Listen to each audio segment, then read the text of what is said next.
Narinig mo na ba ang kasabihang kahit gaano ka kahusay sa isang bagay, palaging may batang asyano na mas mahusay pa sa iyo?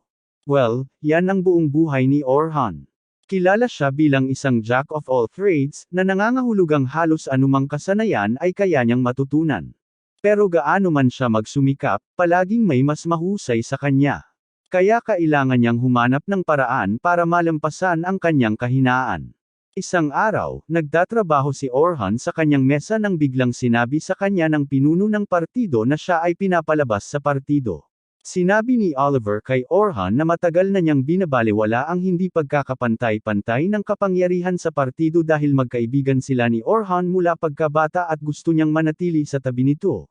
Ngunit sa puntong ito, hindi na niya maikakaila na ang pagpapanatili kay Orhan sa partido ay magpapabagal lamang sa partido. Talagang sinisikap ni Oliver na maging mabait at dahan-daang ipaalam kay Orhan, pero ang dalawa pang kasama nila ay talagang nagiging bastos tungkol dito.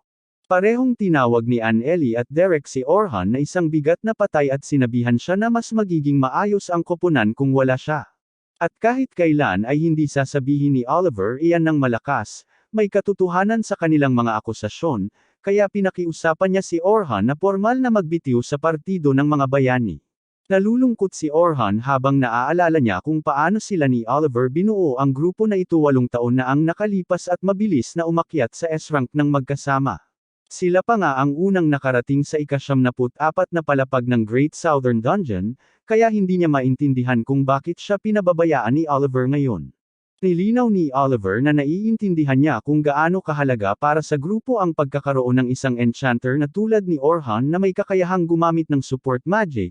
Ngunit noong nakaraang buwan, sa isang pinagsamang pagsalakay, naobserbahan niya kung paano nakipaglaban ang ibang S-rank party kasama ang kanilang support mage, at sa totoo lang, mas mahina ang support magic ni Orhan kumpara sa babaeng iyon. At hindi man lang maitatanggi ni Orhan dahil alam niyang ito ang totoo. Ang kanyang mahika sa pagsuporta ay palaging nasa kalagitnaan lamang gaano man siya magsanay, ngunit sinasabi niya na ang tanging dahilan kung bakit napakakaraniwan ng kanyang mga salamangka ay dahil orihinal siyang nilayo na maging isang mandirigma, ngunit kinailangan niyang lumipat sa mahika sa pagsuporta upang balansehin ang grupo. Gayunpaman, bago pa niya matapos ang pangungusap, pinutol siya ni Derek at pinaalalahanan na ang tanging dahilan kung bakit kinailangan ni Orhan na lumipat sa pagiging isang enchanter ay dahil mas mahusay si Oliver sa paghawak ng espada kaysa sa kanya. Si Orhan ay marunong gumamit ng espada at magpalabas ng suportang mahika, ngunit sa pangkalahatan, siya ay nasa gitnang antas lamang ng kasanayan. Gaano man ayaw ni Oliver na gawin ito sa kanya, sinabi niyang nakahanap na siya ng kapalit na enchanter, kaya hindi na kailangan ang tulong ni Orhan. Alam na niya na hindi siya gusto ng dalawa pang kasama niya, pero kung si Oliver ang magtatanggal sa kanya, talagang walang dahilan para manatili pa sa party na ito. Tumayo siya at nagsimulang maglakad patungo sa pinto, at habang paalis siya, sinabi ni Anlay kung gaano siya natutuwa na hindi na siya magiging dito para utusan sila. Sinabi rin niya sa kanya na hindi siya dapat masyadong magdamdam sa sarili dahil sapat pa rin ang kanyang kakayahan para maging A-rank na adventurer, ngunit ang isang mahinang manlalaban na tulad niya ay hindi na bagay na maging bahagi ng isang S-rank na grupo. Masakit marinig iyon mula sa kanya, kaya nagpasya siyang maglakbay ng mag-isa at harapin ang katimugang piitan upang patunayan na hindi siya mababa. Hindi man ang pinakamahusay ang kanyang kasanayan sa paghawak ng espada, malakas pa rin ito para kaya niyang harapin ang isang grupo ng mga goblin ng mag-isa, at dahil kaya rin niyang gumamit ng mga support spell, patuloy siyang nakakapag-buff sa sarili gamit ang strength magic para mapadali ng kaunti ang kanyang mga laban. Medyo mahirap ang pag-timing pero sa sapat na pagsasanay, magagawa niyang mag-cast ng mga spell nang walang kahirap-hirap sa gitna ng labanan, at walang sinuman ang muling tatawag sa kanyang walang silbi. Pagkatapos niyang matapos ang pagpatay ng mga goblin para sa araw, pumunta siya sa teleportation crystal para irehistro ang kanyang card para diretso na siyang makapunta sa ika-7 palapag sa susunod, ngunit habang nandoon siya, nakita niya ang isa pang grupo na tumatakbo patungo sa crystal. Nagsimula siyang lumayo dahil mas gusto niyang hindi makisali sa isang grupo ng mga hindi niya kilala, ngunit habang paalis siya, narinig niya ang mga miyembro ng grupo na nagpapanik dahil bigla silang sinalakay ng isang grupo ng mga orc, at habang desperadong sinusubukang makatakas, naiwan ang isa sa mga miyembro ng kanilang grupo. Sinusubukan ng pinuno na tiyakin sa sarili na ang pag-iwan sa kanya ay ang tamang desisyon, dahil mamamatay silang lahat kung susubukan nilang lumaban. Tinatanong siya ng iba kung dapat ba silang bumalik para iligtas siya, pero hindi sa tingin ng pinuno na magandang ideya iyon dahil hindi naman sila sapat ang lakas para talunin ang lahat ng orc na iyon. Gayunpaman, narinig ito ni Orhan, at kahit hindi niya ito pakialam, hindi niya matanggap ang ideya na may ibang tao na pinabayaan ang kanilang partido, kaya lumapit siya sa pinuno ng partido at ininsulto ito dahil sa pag-iwan sa isang miyembro ng partido na mamatay. Isa sa mga miyembro ng grupo ang nagalit at sinubukang suntukin si Orhan, sumisigaw na wala siyang pagpipilian dahil hindi siya sapat ang lakas para iligtas siya, ngunit binalibag ni Orhan sa likod ang lalaki at tinawag itong walang silbi bago nagtanong kung saan iniwan ang batang babae. Samantala, sa ibang bahagi ng piitan, na-corner na ng mga orc ang dalagang tinutukoy, at mabilis silang papalapit sa kanya. Sinusubukan niyang maglagay ng hadlang para mapanatiling ligtas ang sarili, pero wala pa rin siyang matatakbuhan, at ilang sandali na lang bago basagin ng mga orc ang hadlang. Tumulo ang luha sa kanyang mga mata nang tuluyang makalusot ang mga orc at halos garantisado na ang kanyang kamatayan, ngunit sa huling segundo, isang wind spell ang itinapon sa harap ng mga orc, itinulak sila pabalik at nagbigay ng oras para hamarang si Orhan sa harap ng batang babae upang protektahan siya. Ang batang babae ay nasa kalagayan ng pagkabigla dahil hindi niya inaasahang may darating upang iligtas siya, ngunit bago pa man siya magkaroon ng pagkakataong makipag-usap kay Orhan, nagsimula na ang pag-atake ng mga orc, kaya tumakbo siya palabas upang harapin ang mga ito. Akala ni Sofia isa siyang mandirigma, pero nagulat siya nang makita niyang ginamit ni Orhan ang support magic sa sarili niya sa gitna ng laban. Pagkatapos ay pinutol ni Orhan ang isa sa mga orc sa dalawa, at para mapadali ang mga bagay, binigyan niya ng sharpness V ang kanyang espada para kaya niyang harapin ang natitira sa kanila. Mas marami pang orc dito kaysa sa inaasahan niya, kaya naiintindihan niya kung bakit napilitang tumakas ang grupo, at baka kailanganin niyang humingi ng paumanhin sa kanila mamaya, pero para sa antas ng kanyang kakayahan, madali lang itong harapin. Sabay-sabay na sumugod sa kanya ang natitirang mga orc, kaya't sinimulan ni Orhan na isa-isang taga-tag-in ang mga ito, at nagulat si Sofia dahil hindi pa siya nakakita ng ganito kailanman. Kapag tapos na siya, lumingon si Orhan sa dalagita at tinanong kung okay lang siya, pero sobrang gulat nito na ang nagawa lang niya ay bumagsak sa lupa at umiyak ng umiyak. Sinigurado ni Orhan na maayos lang siya at tinulungan siyang makalabas sa piitan, at pagkatapos noon, nagsimula na siyang lumakad palayo, ngunit tinawag siya ni Sofia at sinabing gusto niyang magpasalamat ng maayos sa pagliligtas sa kanya, kaya nagpakilala siya bilang Sofia Claudel. Nakilala ni Orhan ang apelyidong Claudel, at nakita rin niya ang sagisag sa balabal nito, na nag-alis ng anumang pagdududa tungkol sa kanyang pagkakakilanlan. Nagpakilala rin siya sa kanya, at pagkatapos, inalok ni Sofia si Orhan na ilibre sa hapunan ngayong gabi bilang pasasalamat sa pagligtas sa kanya. Sa una ay tinatangkang tumanggi ni Orhan, ngunit talagang mapilit si Sofia, kaya sa huli ay sumuko siya at pumayag na makipag-date sa kanya. Ilang sandali pa, dinala niya ito sa isa sa mga paborito niyang kainan, at kahit hindi ito ang pinakamagandang lugar, gusto niya talaga ang pagkain dito, kaya sa palagay niya ay magugustuhan din ito ni Orhan. Napansin ni Orhan na ang karatula sa harap ay may parehong sagisag tulad ng balabal ni Sofia, at malinaw na miyembro siya ng Night Sky Silver Rabbits, isa sa pinakamalaking samahan sa kaharian. Napakalakas ng angkan, kaya nagdadalawang isip na siyang makipag-ugnayan kay Sofia dahil baka maging komplikado ang mga bagay. Biglang nakita ni Sofia ang kapatid niya na nakaupo sa isa sa mga mesa, kaya lumapit siya para tanungin kung ano ang ginagawa nito doon.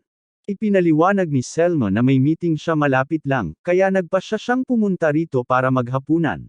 Pero bukod pa roon, tinanong niya si Sofia kung ano ang ginagawa niya rito kasama ang isang lalaki, dahil napakabata pa niya para magkaroon ng boyfriend. Gayunpaman, pagkatapos tingnan ng mas malapitan, napagtanto niya na ang lalaki ay talagang si Orhan, at nagkataong magkakilala sila. Nagulat si Sofia na kilala ni Orhan ang kanyang kapatid, pero imposibleng makalimutan niya ito. Si Selma Claudel ang pinuno ng pinakamakapangyarihang partido ng S-Rank sa Silver Rabbits, gayon din ang pinakamakapangyarihang enchanter sa buong kontinente. Siya ang dahilan kung bakit napakataas ang pagtingin sa mga support mages pagdating sa pagbuo ng grupo, at nagkataon, siya rin ang enchanter na ginamit ng grupo ni Orhan bilang batayan para palayasin siya. Alam niyang bahagi rin si Sofia ng angkan ng Silver Rabbit, pero hindi niya inaasahang direktang kamag-anak ito ni Selma. Pero hindi niya matandaan na kailanman siyang gumawa ng anumang nakasakit kay Selma, kaya hindi niya maintindihan kung bakit parang galit na galit ito sa kanya. Sinugod ni Selma ang mukha niya at tinanong kung sa tingin niya ay angkop na makipag-date sa 14 na taong gulang niyang kapatid ngayong gabi na. Naiintindihan ni Orhan kung bakit nag-aalala si Selma, kaya sinisiguro niya sa kanya na nagkakamali siya sa pagkaunawa sa sitwasyon at wala siyang anumang romantikong interes sa kapatid nito. Gayunpaman, ang paraan ng pagsabi niya niyan ay lalong nagpagalit kay Selma dahil iniisip niyang sinasabi nito na hindi sapat ang kagandahan ni Sofia para sa kanya. Nagmamakaawa si Sofia kay Selma na tigilan ang paggawa ng eksena sa harap ng lalaking nagligtas sa kanyang buhay, at nang malaman ni Selma na si Orhan ang nagligtas sa buhay ni Sofia, humingi siya ng paumanhin sa kanyang pagiging bastos at nagpasalamat sa tulong nito. Sabay-sabay silang umupo, at ito ang unang pagkakataon na nagkaroon ng pagkakataon sina Orhan at Selma na mag-usap ng ganito. Ipinaliwanag ni Orhan na nagkakilala sila noong raid noong nakaraang buwan, at dahil pareho silang enchanters, marami silang oras na magkasama, kahit na karamihan sa oras ay tumutulong lang si Orhan kay Selma. Sinabi ni Selma sa kanya na malaking tulong siya, pero inaasahan naman talaga yon mula sa isang miyembro ng grupo ng bayani. Gayunpaman, sinabi ni Orhan sa kanya na hindi na siya bahagi ng grupo ng bayani. Nagulat si Selma nang marinig yun dahil hindi niya maisip kung bakit gugustuhing alisin ng partido ang isang kapaki-pakinabang na tao tulad ni Orhan, pero hindi siya nagpapalampas ng magandang pagkakataon, kaya tinanong niya kung interesado siyang tanggapin ang isang trabaho. Sinabi ni Orhan sa kanya na gusto niyang maglakbay ng mag-isa sa ngayon, kaya hindi siya makakasama sa angkan niya. Pero sinabi ni Zeynep na kailangan lang niya ng kasama sa isang ekspedisyon sa pagtuturo na gaganapin ng kanilang angkan bukas, at siniguro niya sa kanya na malaki ang babayaran sa kanyang pagsisikap. Ang kailangan lang niyang gawin ay mag-focus sa pagtuturo sa mga bagong recruit. Plano nilang gumugol ng humigit kumulang 3 araw sa ika-50 palapag, at mayroon na silang grupo ng mga adventurer na may ranggong A na nangunguna sa ekspedisyon, ngunit mas magiging maganda ang pakiramdam niya kung naroon si Orhan para tumulong. Sa huli, matapos makatrabaho siya sa magkasamang pagsalakay, nakita niya kung gaano talaga kahusay si Orhan bilang isang enchanter. Nalulugod si Orhan na marinig na iginagalang ni Selma ang kanyang mga kasanayan sa pagka-enchanter, ngunit kakatapos lang siyang paalisin sa kanyang partido dahil mahina siyang enchanter kumpara kay Selma, at hindi niya nais na limitahan ang sarili sa pagsuporta sa mahika muli, kaya magalang niyang tinanggihan ang alok nito. Nagulat si Selma dahil hindi niya inakala na tatanggihan siya ni Orhan, pero sinabi nito na may mga dahilan siya. Hindi balak ni Selma na ipilit ang isyu kung talagang hindi niya gustong gawin ito, ngunit nagsimulang makiusap si Sofia sa kanya na muling isaalang-alang dahil mas ligtas siya sa ekspedisyon kung naroon si Orhan. Ayaw pa rin ni Orhan na balikan ang mga araw niya bilang isang mangkukulam lamang, pero nang makita si Sofia na nagmamakaawa sa kanya, napag-isip-isip niya ito, kaya sinabi niya sa kanya na pag-iisipan niya muna bago siya magdesisyon. Natutuwa si Selma na marinig na isa sa alang-alang man lang ni Orhan ang kanyang alok, ngunit para maging malinaw, ipinaalam niya sa kanya na tatanggap lamang siya kung papayagan siyang lumaban gamit ang kanyang espada dahil hindi na siya gustong limitado lamang sa mga engkanto. Hindi makapaniwala si Selma sa narinig niya dahil hindi pa siya nakakita ng pagbabago mula sa paggamit ng mahika patungo sa pagiging dalubhasa sa paggamit ng espada, at talagang nagdududa siya na magiging magaling si Orhan bilang mandirigma. Pero naisip niya na kung magiging masama talaga ang sitwasyon, malamang nababalik lang siya sa paggamit ng mahika.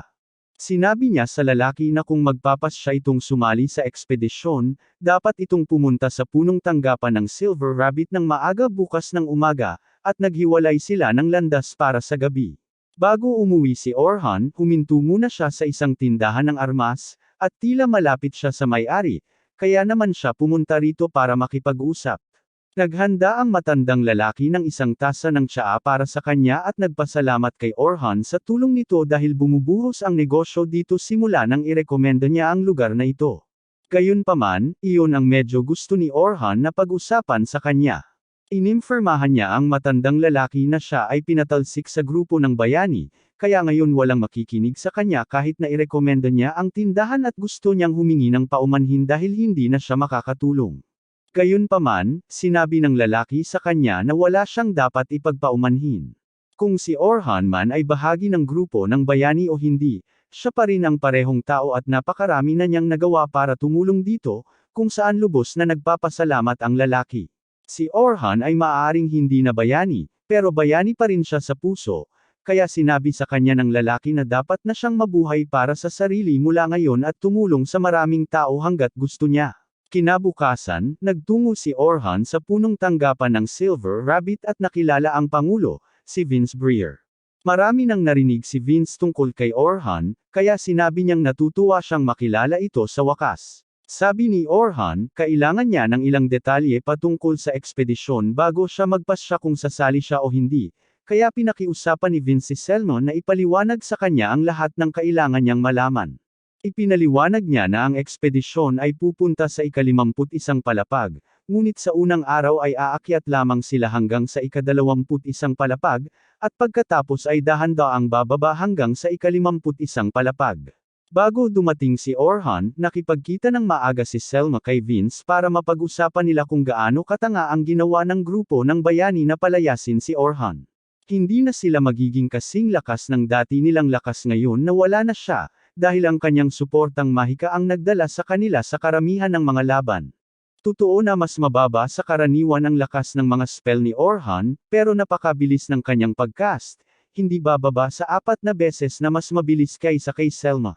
At bukod pa doon, gumagamit siya ng maraming orihinal na salamangka ng sabay-sabay, habang patuloy ding sinusuri ang larangan ng digmaan upang magpasya kung ano ang pinakamagandang hakbang na gagawin. Mahirap paniwalaan ni Vince na ang isang napakahusay na tao ay matatawag na walang silbi, ngunit ipinapalagay ni Selma na napakahusay lang ni Orhan sa kanyang trabaho kaya hindi napansin ng grupo ng mga bayani ang lahat ng kanyang kontribusyon sa kanilang tagumpay. Bumalik sa kasalukuyan, tapos na si Selma sa pagpapaliwanag ng mga detalye ng ekspedisyon, at sa madaling salita, magkakaroon ng 10 magkakaibang grupo ng mga baguhan na may 5 kasama sina Orhan at Selma.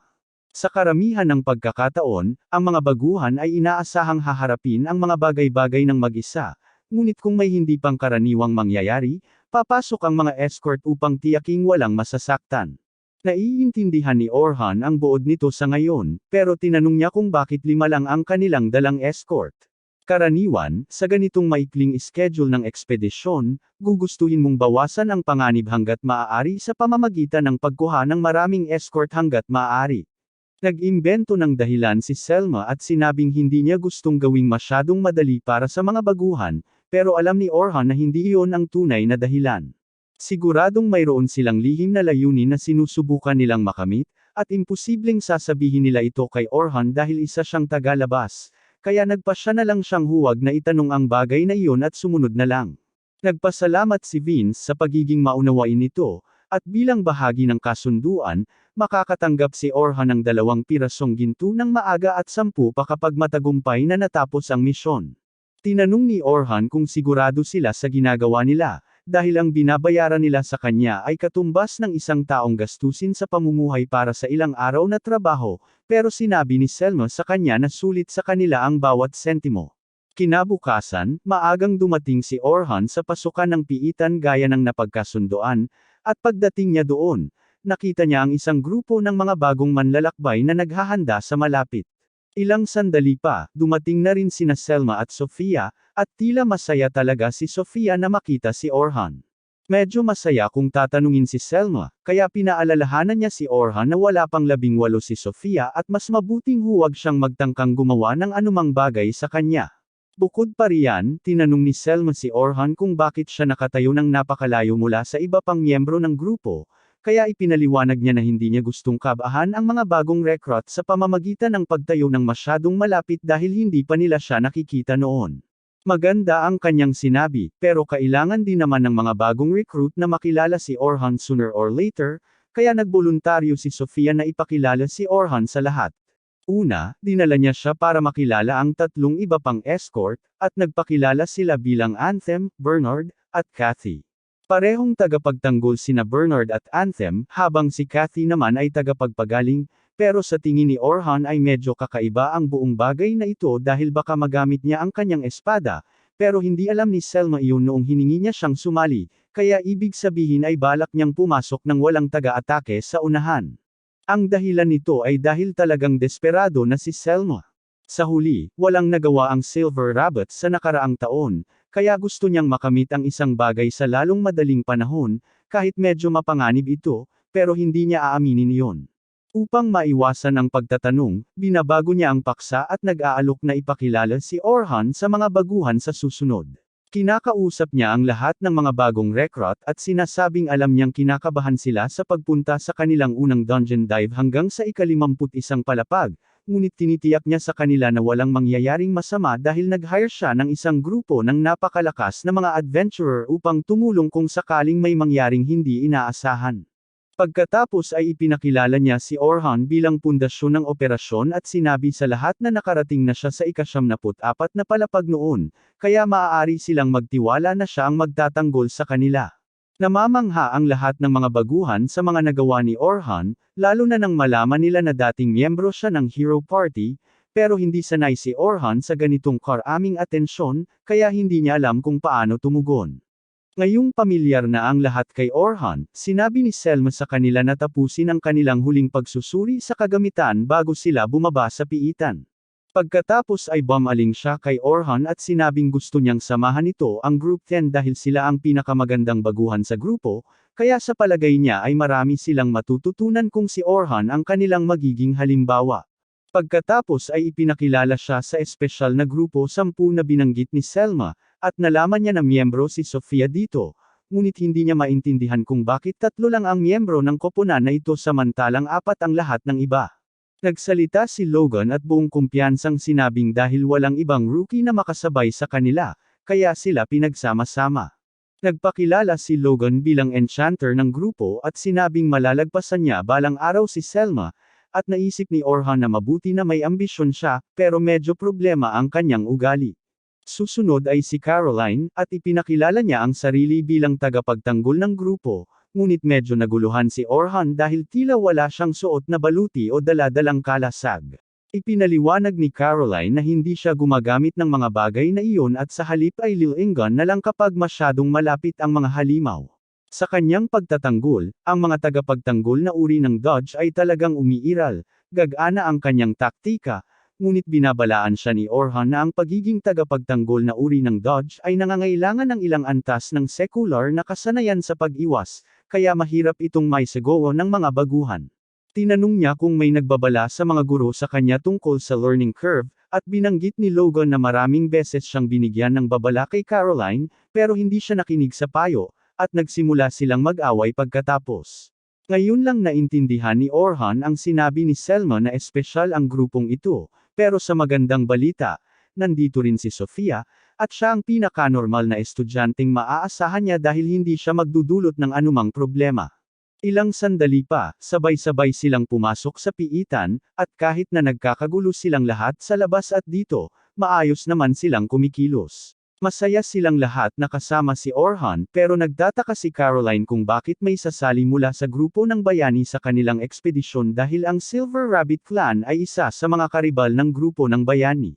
Nilinaw ni Orhan na hindi na siya miyembro ng Hero Party, at nagulat si Caroline nang marinig ito, kaya tinanong niya si Orhan kung bakit, pero ayaw aminin ni Orhan na natanggal siya, kaya sinabi niya kay Caroline na huwag makialam sa kanyang buhay.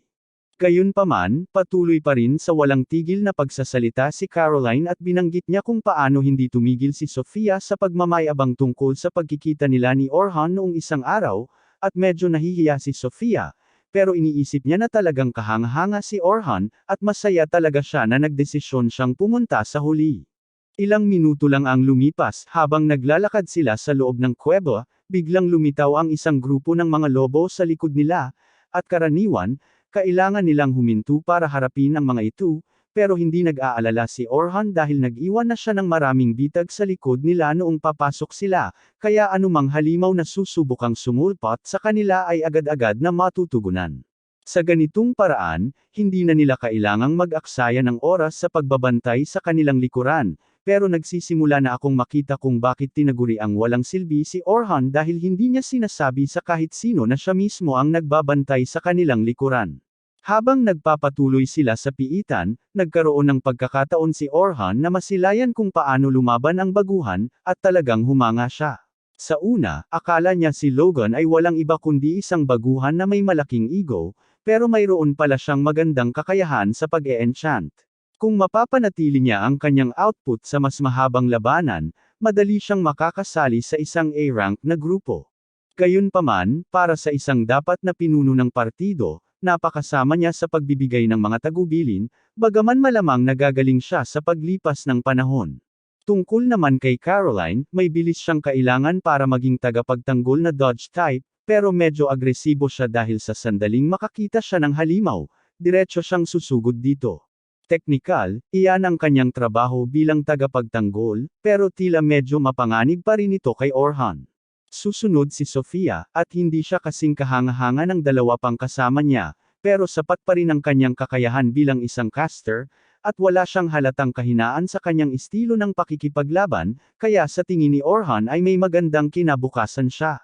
Sa kabutihang palad, maayos ang natitirang bahagi ng ekspedisyon, at sa pagtatapos ng unang araw, matagumpay silang nakarating sa ika-21 palapag ng piitan. Nang magkita sina Selma at Orhan kalaunan, tinanong niya ito kung ano ang palagay nito sa Group 10. Sinabi ni Orhan na tama si Selma na may potensyal ang mga ito, ngunit hindi talaga sila nagtutulungan bilang isang grupo, lalo na si Caroline. Gayunpaman, alam na ni Selma kung gaano kahirap minsan ang mga ito. Oras na para umuwi, kaya nagpaalam sila para sa araw at nagkasundong magkita ulit bukas ng umaga, pero kinabukasan nagising si Orhan sa isang kakilakilabot na tanawin.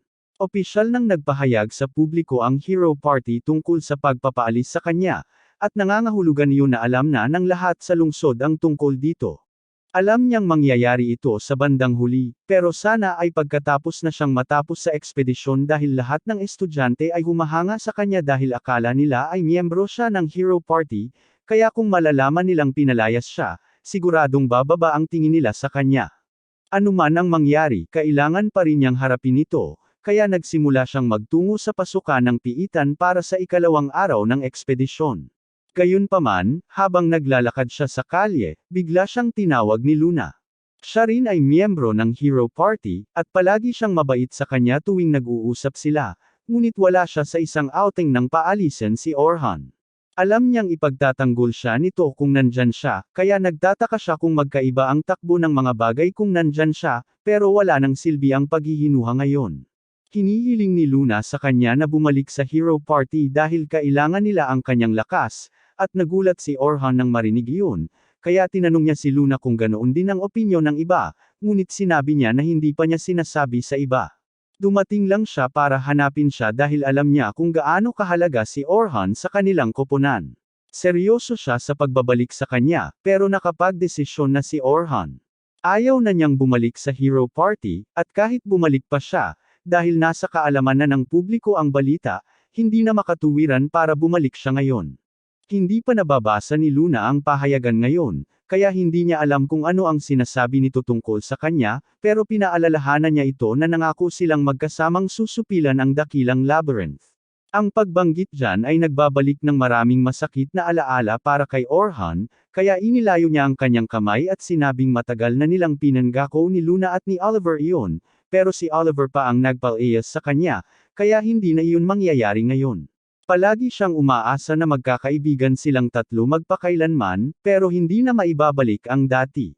Habang naglalakad si Orhan patungo sa pasukan ng piitan, nag-aalala siya kung ano ang iisipin sa kanya ng mga bata matapos makita ang artikulo, dahil nakasaad dito na siya ay sinipa palabas sa grupo ng mga bayani dahil sa pagiging mahina.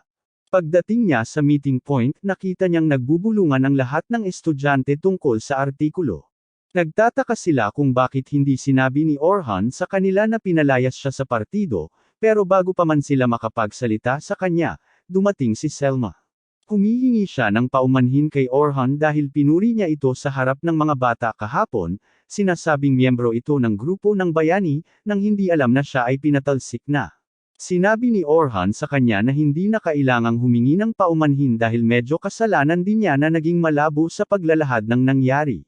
Anuman ang mangyari, mapatalsik man siya o hindi, totoo pa rin na nakarating si Orhan sa ika-74 na palapag, at maayos naman ang ginawa niya kahapon, kaya walang dahilan para pagdudahan ng sinuman sa kanila ang kanyang kakayahan dahil sa isang walang kwentang artikulo. Si Caroline at si Sofia ay may buong tiwala pa rin sa kakayahan ni Orhan, ngunit si Logan naman ay tila hindi nagaanong sigurado. Tinanong niya si Orhan kung totoo ang sinasabi sa artikulo, at kinumpirma nito na halos tama naman. Talagang sinipa siya sa grupo ng mga bayani dahil masyado siyang mahina, pero ang mahina ay isang relatibong termino, kaya sinisiguro ni Orhan sa kanila na kaya pa rin niyang ligtas silang ibaba sa ika-51 palapag. Pero habang walang problema ang iba, kumbinsido si Logan na si Orhan ay isang tamad. Pumasok sila sa piitan, at ang plano ay makarating sa ika-35 palapag bago matapos ang araw. Bilang kanilang supervisor, hindi pinapayagan si Orhan na aktibong tumulong sa kanila hanggang sa makarating sila sa ika-31 palapag, kaya hanggang doon, kailangan na lang niyang manood at maging handa sakaling magkamali sila. Pero sa sobrang galing nila, kaya nilang harapin ang mas mababang palapag ng walang gaanong problema. Nang sa wakas ay makarating sila sa ika-31 palapag, si Orhan ang kumuha ng pamumuno at naging tagapagtanggol, ngunit bigla na lang niyang sinabi sa lahat na huminto dahil nararamdaman niya ang mga halimaw sa unahan. Kaya naman, lahat sila ay naghanda sa posisyon ng pakikipaglaban at naghandang labanan ang mga goblin. Hiniling niya kay Caroline na siya muna ang umatake, kaya agad siyang tumakbo palabas, ngunit medyo nasobrahan siya sa pag-atake, kaya baka kailangan niya ng kaunting tulong. Malapit nang hilingin ni Orhan kay Logan na magbigay ng ilang buff sa kanya, pero bago pa man siya makapagsalita, nagsimula na si Logan sa pagbibigay ng buff dahil hindi niya naisip na sulit pang hintayin ang mga utos ni Orhan. Sa huli, kung hindi siya bayani, kahit sino ay kayang gawin ang ginagawa niya. Alam ni Orhan kung ano ang iniisip ni Logan, pero hindi siya nito ginugulo, kaya sa halip, lumingon siya kay Sofia at sa kasamaang palad, mukhang nakaharap siya ng isang orc.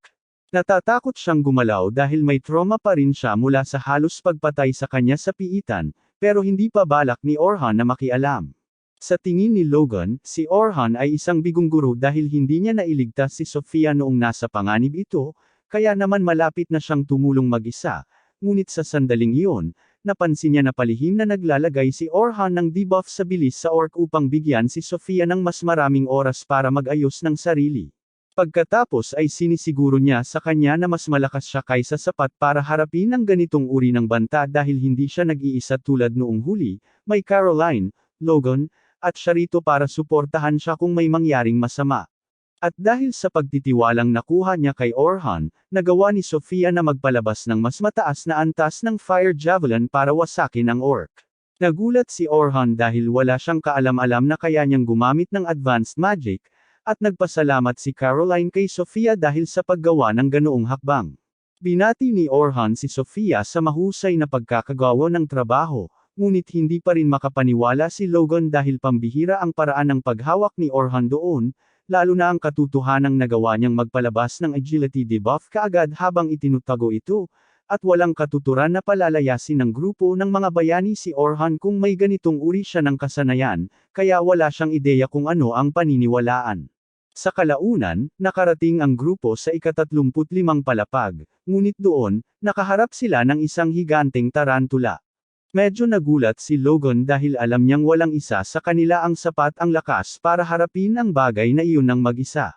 Malapit na siyang magmungkahi na umatras sila, pero biglang sinabi ni Orhan sa kanya na magpalakas ng liksi, mahika, at tibay sa iba para makasugod sila. Sa tingin ni Logan, baliw na isipin na atakehin pa ang bagay na iyon, pero tumakbo na si Caroline sa harap ng labanan para harapin ito. Sinusubukan niyang habulin siya, pero sinabi ni Orhan na maghintay siya dahil bilang taga-suporta, magiging bentahe siya kung lalabas siya sa unahan. Pagkatapos ay tinawag ni Orhan si Caroline at inutusan itong tumalon sa ibabaw ng gagamba para ma-atake nito ang likod nito, at habang ginagawa niya ito, nakakuha siya ng ilang magagandang suntok. Ang gagamba ay nakatuon na lamang sa kanya, kaya sinabi ni Orhan sa kanya na patuloy na galitin ito, ngunit siguraduhing iwasan niyang mahawakan ang lason nito. Ang kanyang liksi ang tanging dahilan kung bakit niya nagagawang daijin ang gagamba, kaya sinabi ni Orhan kay Logan na panatilihin ang buff spell habang binibigkas ni Sofia ang kanyang attack spell. Kapag tapos na si Sofia sa pagcast, naglunsad siya ng ilang air slashes sa gagamba, pinutol ang 4 sa mga binti nito, at naging dahilan upang bumagsak ito sa lupa. Gayunpaman, hindi pa tapos ang laban. Sinabi ni Orhan kay Logan na magpalabas muli ng lakas at liksi para kay Caroline. Sa una, hindi niya maintindihan kung bakit, pero ilang sandali lang, dumura ang gagamba ng ilang sinulid at sinimulang hilahin si Caroline papasok sa bibig nito. Ito ang dahilan kung bakit hiniling ni Orhan kay Logan na i-cast ng maaga ang strength boost para makalaya si Caroline ng mag-isa, ngunit lumalabas na medyo mahina pa rin siya kahit may buff. Kaya lihim na binigyan ni Orhan ng talas ang kanyang punyal, at ang dagdag na lakas sa paghiwa ay sapat na para sa wakas ay makatakas si Caroline. Pagkatapos nito, sinabi ni Orhan kay Sofia na tamaan ng bato ang gagamba para tapusin ito, at sa gayon, tuluyan nang natapos ang gagamba. Binabati ni Orhan ang lahat sa mahusay na pagkakagawa ng trabaho, at pagkatapos nito, bumalik silang lahat sa ibabaw. Bukas na ang huling araw ng kanilang ekspedisyon kung saan gagawin nila ang malaking pagtulak patungo sa ika-51 palapag, kaya sinabi ni Selma sa lahat na tiyaking sapat ang kanilang pahinga ngayong gabi.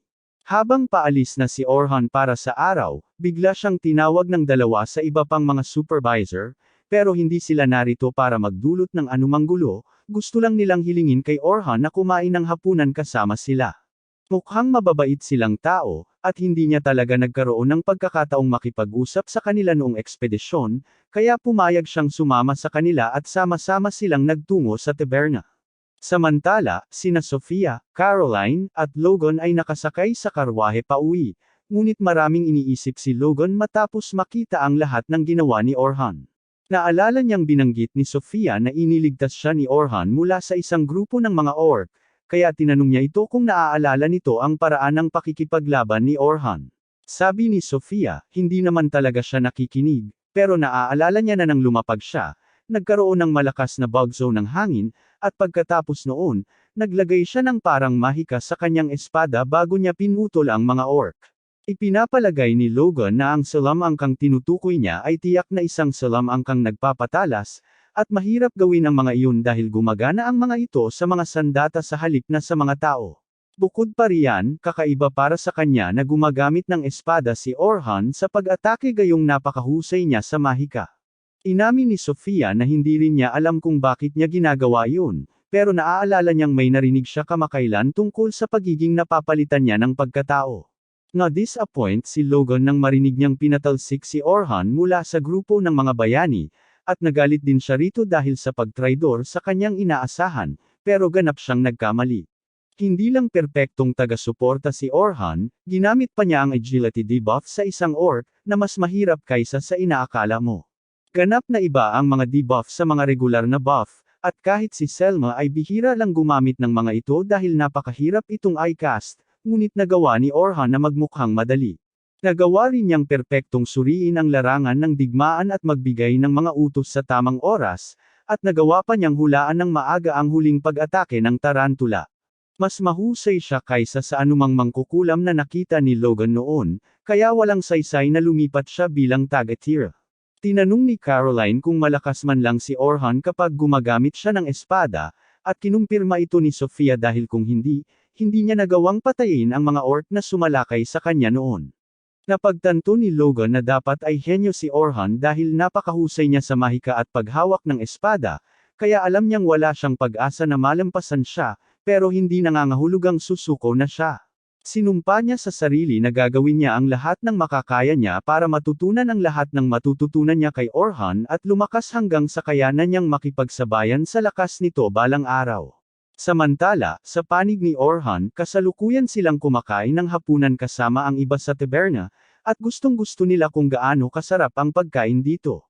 Tinanong siya ng iba kung ano ang ginagawa niya noon para magsaya sa grupo ng mga bayani, pero sinabi ni Orhan na hindi talaga siya nagkaroon ng maraming oras para magsaya dahil siya ang nag-aasikaso sa lahat ng gawain at abalang trabaho ng grupo. Medyo nakakalungkot yan, at kung ganoon nga, mas lalo pang lumalala ang artikulo tungkol kay Orhan na walang silbi dahil parang siya talaga ang literal na haligi ng partido. Sinabi nila sa kanya na huwag na lang pansinin ang mga walang utang na loob na mga hanggal sa grupo ng mga bayani, at malaking bagay para sa kanya na may ibang nagtatanggol sa kanya, kaya nagpasalamat si Orhan sa kanila sa pagiging napakasuporta. Gayunpaman, mayroon pa rin silang ilang tanong na gusto nilang itanong sa kanya, dahil sa kaalaman nila, si Orhan ay dating isang enchanter noong nasa grupo ng mga bayani pa siya, at ayon kay Selma, isa siyang napakahusay na enchanter, kaya nagtataka sila kung bakit siya lumipat sa pagiging isang frontline attacker. Ipinaliwanag ni Orhan na lumipat siya sa paggamit ng espada pagkatapos umalis sa grupo ng mga bayani dahil iyon ang palagi niyang gustong gawin. Sabi niya dati siyang mandirigma sa grupo ng bayani at palagi ng pangarap niyang maging pinakamahusay sa buong mundo, kaya hindi siya makapaniwalang masaya nang makuha niya ang posisyon.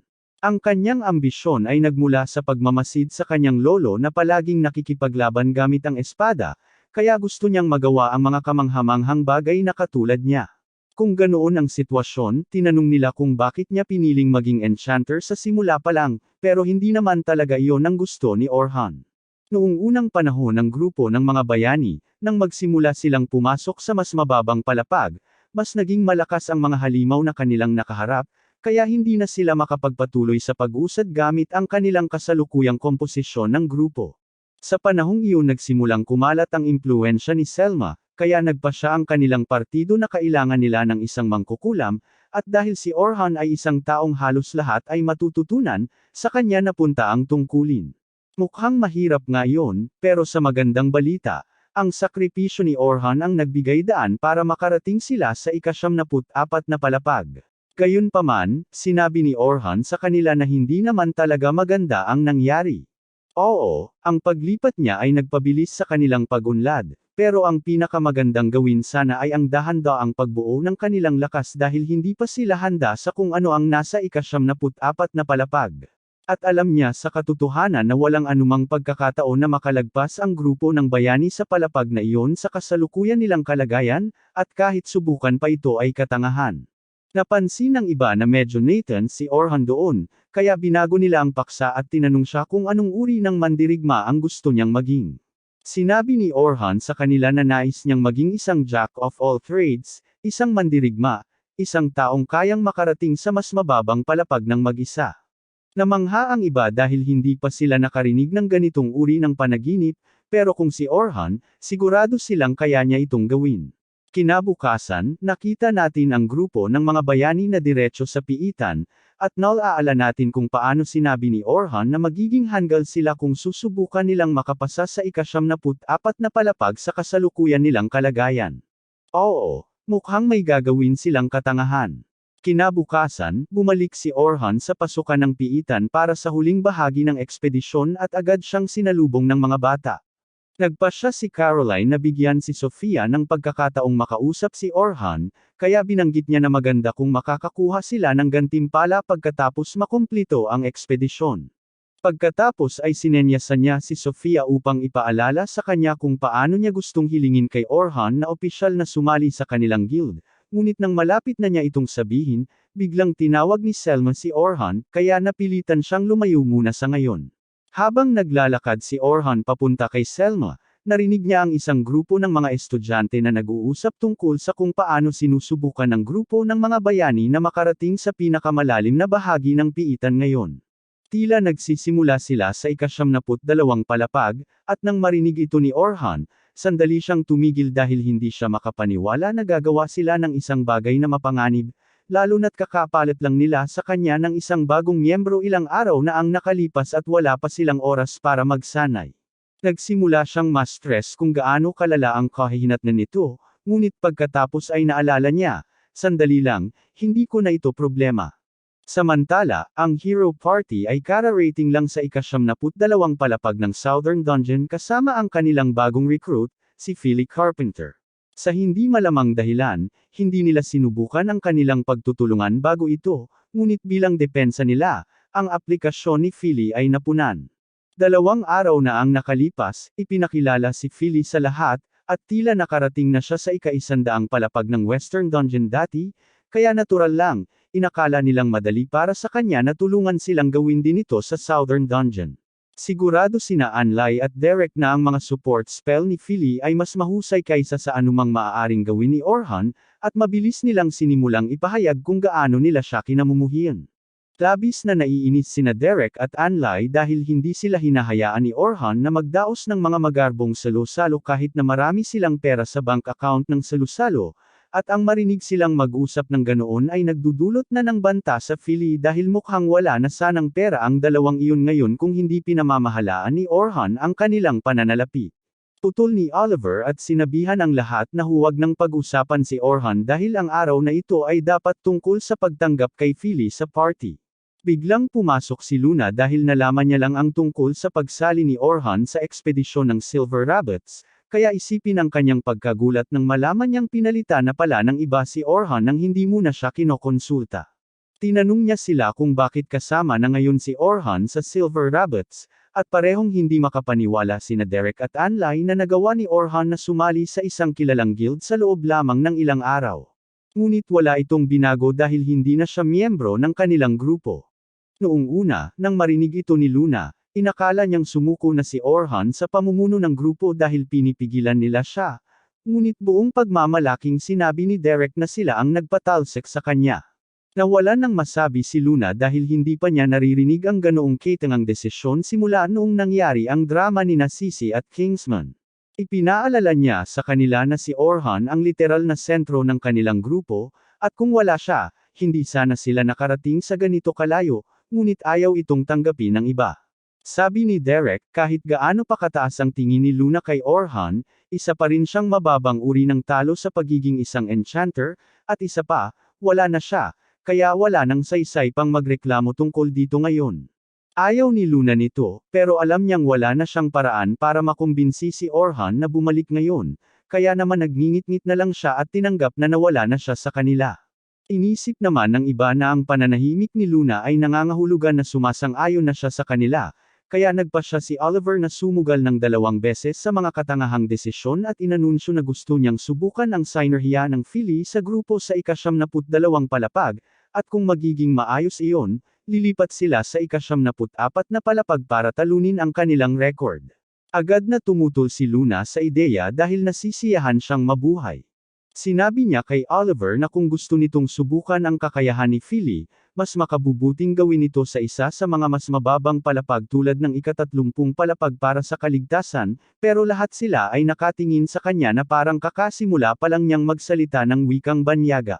Sa sobrang katangahan ng mga ito, nagulat ako na nagtagal sila ng ganito katagal, at sa hindi malamang dahilan.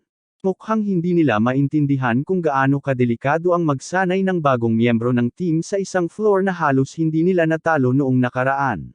Inamin nina Derek at Ann-Ellie na muntik na silang matalo noong nakaraan, pero sigurado silang si Orhan lang ang dahilan kung bakit sila nahirapan noon, kaya sa isang taong tulad ni Philly na tiyak na mas magaling ng 1,000 beses, walang dapat problema. Tutol pa rin si Luna dito dahil may itim na dragon sa floor na iyon at ayaw niyang mapatay ng buhay, pero sinabi ni Oliver sa kanya na ginagawa nila ito gusto man niya o hindi, at hindi siya pinapayagang tumanggi. Hindi ako magsisinungaling, dapat sana ay sumuko na siya noon pa, pero ayaw pa niyang sumuko sa party, kaya pumayag na lang siya, at ang lagay nito ay kasing sama ng inaakala niya. Kasalukuyang kalaban ng grupo ang isang higanteng mammoth, na karaniwan nilang hindi mahihirapang talunin, ngunit kapag sinubukan nilang atakihin ito, walang anumang pinsala ang espada ni Oliver. Halos hindi maharangan ni Derek ang alinman sa mga atake ng mammoth, at ang mahika ng apoy ni Ann-Ellie ay parang mga kislap lamang. Wala sa kanila ang nakakaintindi sa nangyayari dahil inakala nilang lalakas ang kanilang mga atake ngayong si Philly na ang gumagawa ng mga buff spell, ngunit kabaligtaran pala yon. Halos hindi mapanatili ni Philly ang kanyang mga buff sa grupo, at dahil abala siya sa larangan, hindi niya masuri ang larangan ng digmaan para bigyan sila ng mga tagubilin, kaya nasa kanila na ang desisyon para sa kanilang sarili. At kung matagal mo nang pinapansin ang kanilang track record, 0-3 sila para sa mabubuting desisyon. Sa wakas ay nagsimulang gumana muli ang mga selula ng utak ni Oliver nang mapagtanto niya na siya at ang iba pa sa grupo ay mas mahina kaysa sa inaakala niya, ngunit hindi pa rin niya maintindihan kung bakit. Sa buong panahong ito, nakatayo lang si Luna sa isang tabi, pinapanood ang buong pangyayari, at ipapaliwanag na niya sana kung saan sila nagkamali ngayong tinamaan na ng realidad ang lahat, ngunit bigla na lang, nakarinig sila ng isang nakakatakot na ungol nang may papalapit sa kanila, at ang itim na dragon ang pinag-aalala ni Luna. Lumapag ang dragon, agad na nadurog ang mammoth at natamba ang lahat, kaya sumigaw si Luna na kailangan na nilang tumakas, ngunit tila, sina Derek at Annalie ay kulang pa rin sa mga brain cells, dahil kahit na nakita lang nila ang bagay na isang beses lang na tinamaan ang mammoth na nahihirapan silang sirain, iniisip pa rin nilang may pagkakataon silang talunin ito, at nakisali si Oliver sa kanilang maling akala na optimismo. Natalo na nila ang dragon dati, kaya inakala niyang magagawa nila itong muli, ngunit iyon ay dahil lamang sa kasama nila si Orhan, at tila hindi pa rin nila iyon naiintindihan. Tumakbo si Derek sa unahan upang subukang harangan ang isa sa mga bolang apoy ng dragon, ngunit hindi niya alam kung ano ang kanyang pinaplano, dahil nang tumama ang apoy na iyon, natamba siya sa sahig na parang isang piraso ng nasunog na tinapay. Agad na sumugod si Luna upang simulan ang pagpapagaling sa kanya, at nanigas si Philly sa takot, pinagsisisihan ang bawat desisyon na humantong sa kanyang pagsali sa grupong ito. Sinubukan ni Annalie na maghagis ng sibat na apoy sa dragon, at nagtagumpay siya, ngunit maaaring nakagawa ito ng negatibong pinsala, dahil ang dragon ay ganap na hindi naapektuhan, at naiwan siyang tulala. Dahil sa kanyang maliit na pag-atake ng apoy, ang dragon ngayon ay nakatingin sa kanya, kaya naglunsad ito ng bowl ang apoy kay Annalie, at sinubukan niyang magtago sa likod ng isang bato para sa kaligtasan, ngunit natatangay pa rin siya ng ilang talampakan. Nagkakaroon ng panic attack si Oliver habang pinapanood niyang nagkakamali ang lahat, kaya sinigawan siya ni Luna na umiwas agad dahil kailangan nilang makatakas bago mahuli ang lahat. Sa wakas ay bumalik siya sa kanyang katinoan at sumang-ayon na tama si Luna, ngunit medyo may problema sila dahil ang dragon ay naglalabas ng apoy, at sina Derek at Annalie ay wala pa ring malay. Hiniling ni Luna kay Oliver na bigyan siya ng oras habang pinapagaling niya ang dalawang iyon, kaya tinawagan niya si Philly para paalisin ito sa kanyang pagkakatulala at inutusan itong maglagay ng pinakamaraming buff hanggat maaari. Ginawa ni Philly ang itinuro, kaya sinimulan ni Oliver na dagdagan ang kanyang ultimate move.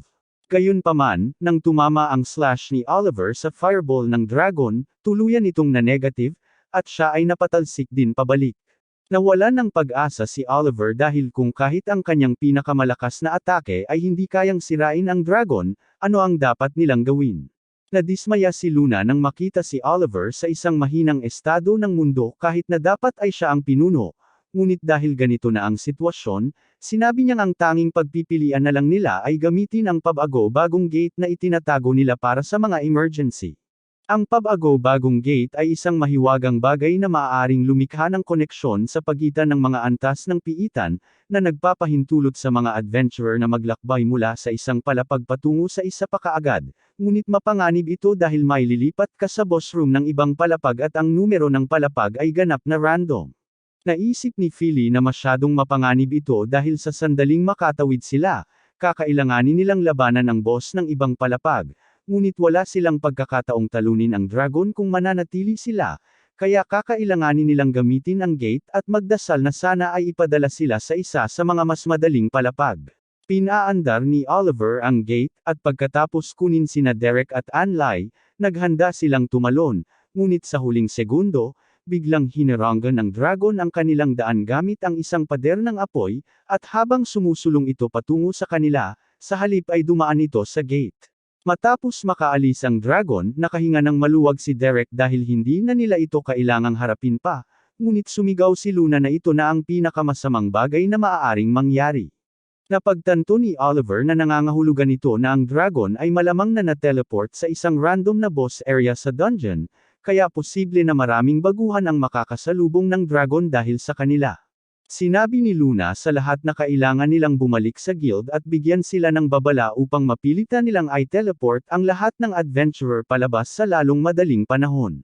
Lahat ng guild card ay may kasamang feature na nagbibigay daan sa kanila na puwersahang ilabas ang mga rehistradong miyembro sa dungeon kung sakaling may emergency, kaya ang pinakamahusay nilang gawin ay siguraduhing walang masasaktan. Medyo nag-aalala si Oliver dahil tiyak na makakatanggap sila ng maraming parusa mula sa guild para sa kaguluhang ito, ngunit mas mahalaga sa kanya ang pagtiyak na walang masasaktan, kaya naghanda siyang bumalik agad sa guild. Gayunpaman, ipinaalala sa kanya ni Luna na masyadong mahina pa rin sina Anlay at Derek para maglakad, kaya kailangan niyang hintayin itong matapos ang pagpapagaling bago sila makaalis. Habang pinapagaling ni Luna ang dalawa, ipinaalala niya kay Oliver na kailangan nilang labanan ang dragon pagkatapos nilang hilingin ang puwersang mag-teleport, at kapag nangyari iyon, kakailanganin niya itong ipagpalit kay Philly at kay Orhan. Hindi inaasahan ni Oliver na maririnig iyon mula sa kanya, at sa totoo lang, ayaw ni Luna sa ideya na ipaayos kay Orhan ang kanilang gulo pagkatapos ng lahat ng pinagdaanan ng grupong ito, ngunit wala silang ibang pagpipilian. Naputol ang kanyang sasabihin bago pa niya ito maipaliwanag kanina, ngunit ang dahilan kung bakit tila nanghihina ang lahat ngayon ay dahil wala rito si Orhan.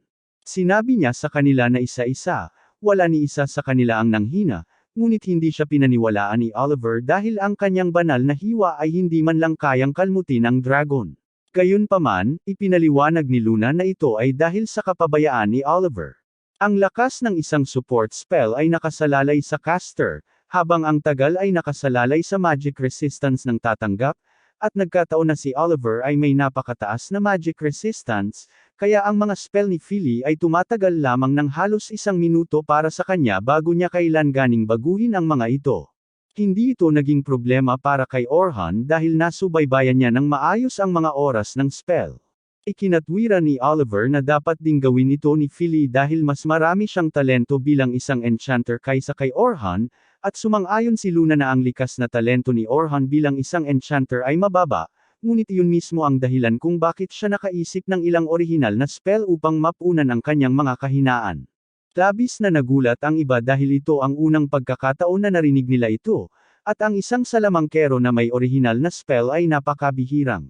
Mas mahina nga ang mga base enchantment ni Orhan kaysa sa karaniwan, pero nakaisip siya ng orihinal na spell na nagpapalakas ng kanyang spell potency ng 50 beses.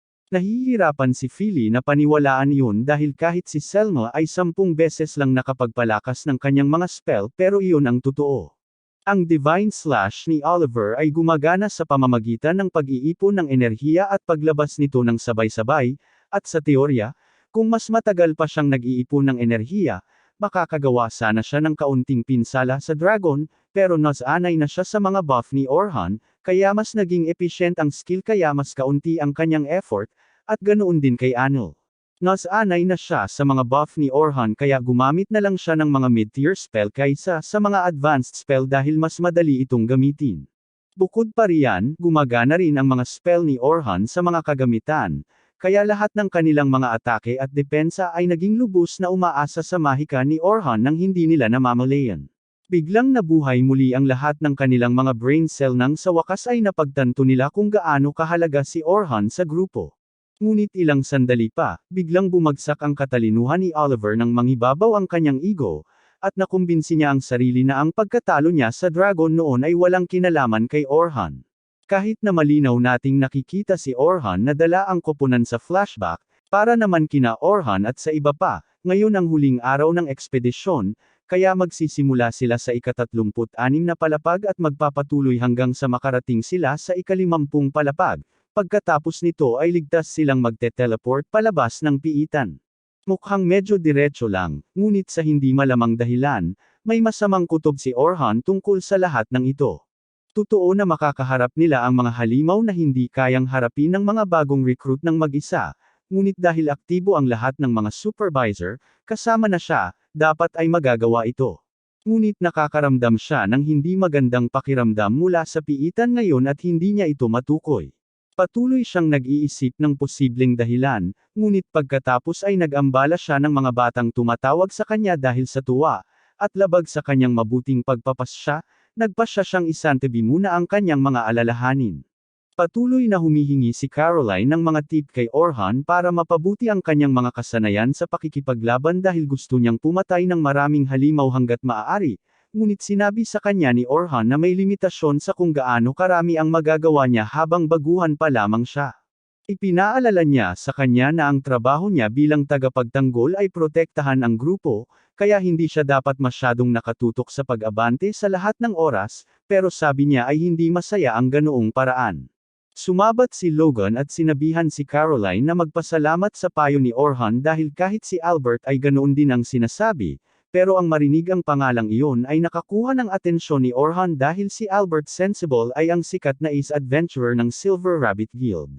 Namatay siya noong nakaraang taon habang nakaharap ang Black Dragon sa floor 72, at tila alam ito ni Caroline dahil tila namatay si Albert habang pinoprotektahan ang isa sa kanyang mga kasamahan kahit na iyon ang trabaho ng tagapagtanggol, at ayaw niyang mangyari iyon sa kanyang koponan, kaya naman palagi siyang nauuna sa iba.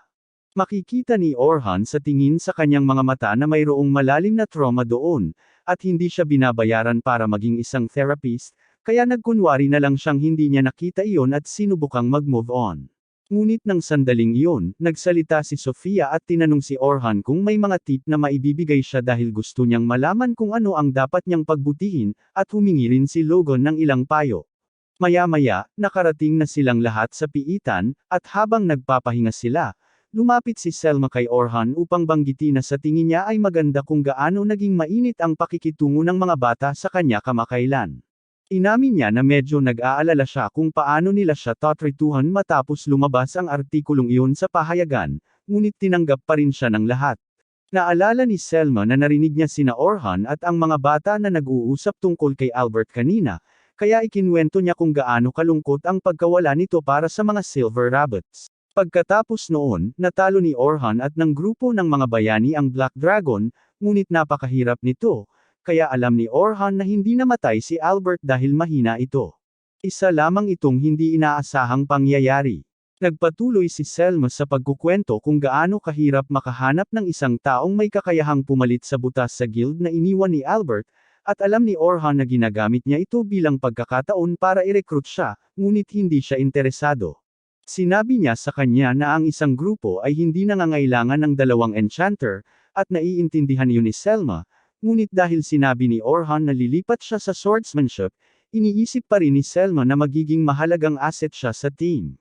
Pagkatapos noon, opisyal na nagsimula ang misyon at lahat ay nakapag-isip ng maikli tungkol sa plano bago sila umalis. Si Orhan at ang iba pa ay itinalaga sa Group 10, kaya sila ay nasa pinakadulo ng formation, ngunit nangangahulugan lamang iyon na sila ang itinuturing na pinakamaaasam na miyembro ng grupo.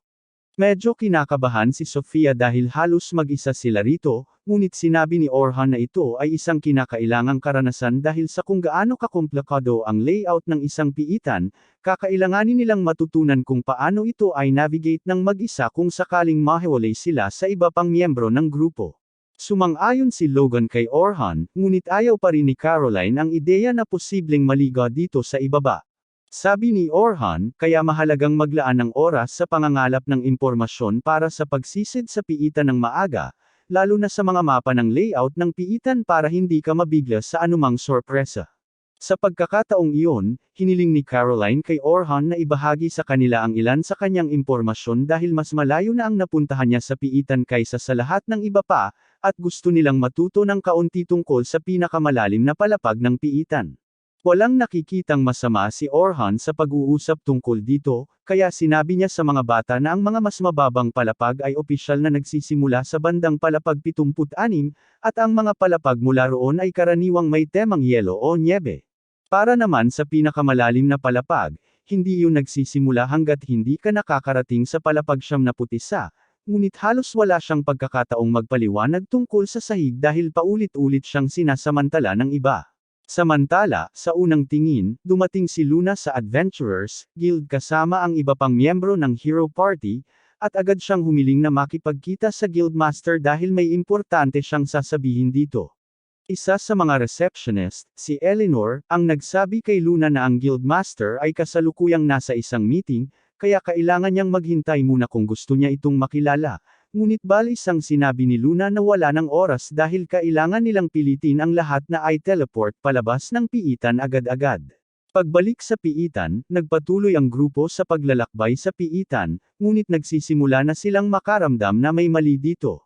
Una, matagal na silang hindi nakakakita ng kahit isang halimaw, at dahil ganito kalaki ang silid, dapat ay marami sila. Tinanong ni Logan si Orhan kung ganito ba talaga ang karaniwang nangyayari sa floor 40, ngunit ngayon pa lang siya nakakita ng ganito. Parang lahat ng halimaw ay natatakot sa isang bagay, ngunit wala siyang ideya kung ano ito. Nagsisimula ng ma-frustrate si Caroline dahil gusto talaga niyang lumaban, at sa swerte naman, may isang goblin na malapit lang, kaya agad niya itong sinugod. Sinubukan siyang babalaan ni Orhan na tumigil dahil sapat ang lakas ng goblin na iyon para matap siya ng isang beses, pero hindi siya pinansin ni Caroline. Kaya napilitan si Orhan na iligtas siya at i-debuff ang goblin para mabigyan siya ng sapat na oras para matalo ito. Masayang ibinalita ni Caroline na natalo na niya ang goblin, pero sinabi sa kanya ng iba na labis na pabaya ang ginawa niya. Noong una, wala siyang pakialam, pero itinuro nila na kung wala si Orhan dito, baka nalagay siya sa panganib, at saka mapipilitin sina Sofia at Logan na iligtas siya, kaya ilalagay niya sa panganib ang kaligtasan ng kanyang grupo. Napagtanto ni Caroline na mali siya at humingi ng tawad sa kanyang pagkakamali, pero hanggat mas magiging maingat siya sa hinaharap, hindi siya sisisihin ni Orhan. Sa katunayan, dahil mahilig makipaglaban si Caroline sa mga halimaw kahit isa siyang tagapagtanggol, inalok siya ni Orhan na turuan siya ng isang espesyal na pamamaraan na tinatawag na active defense.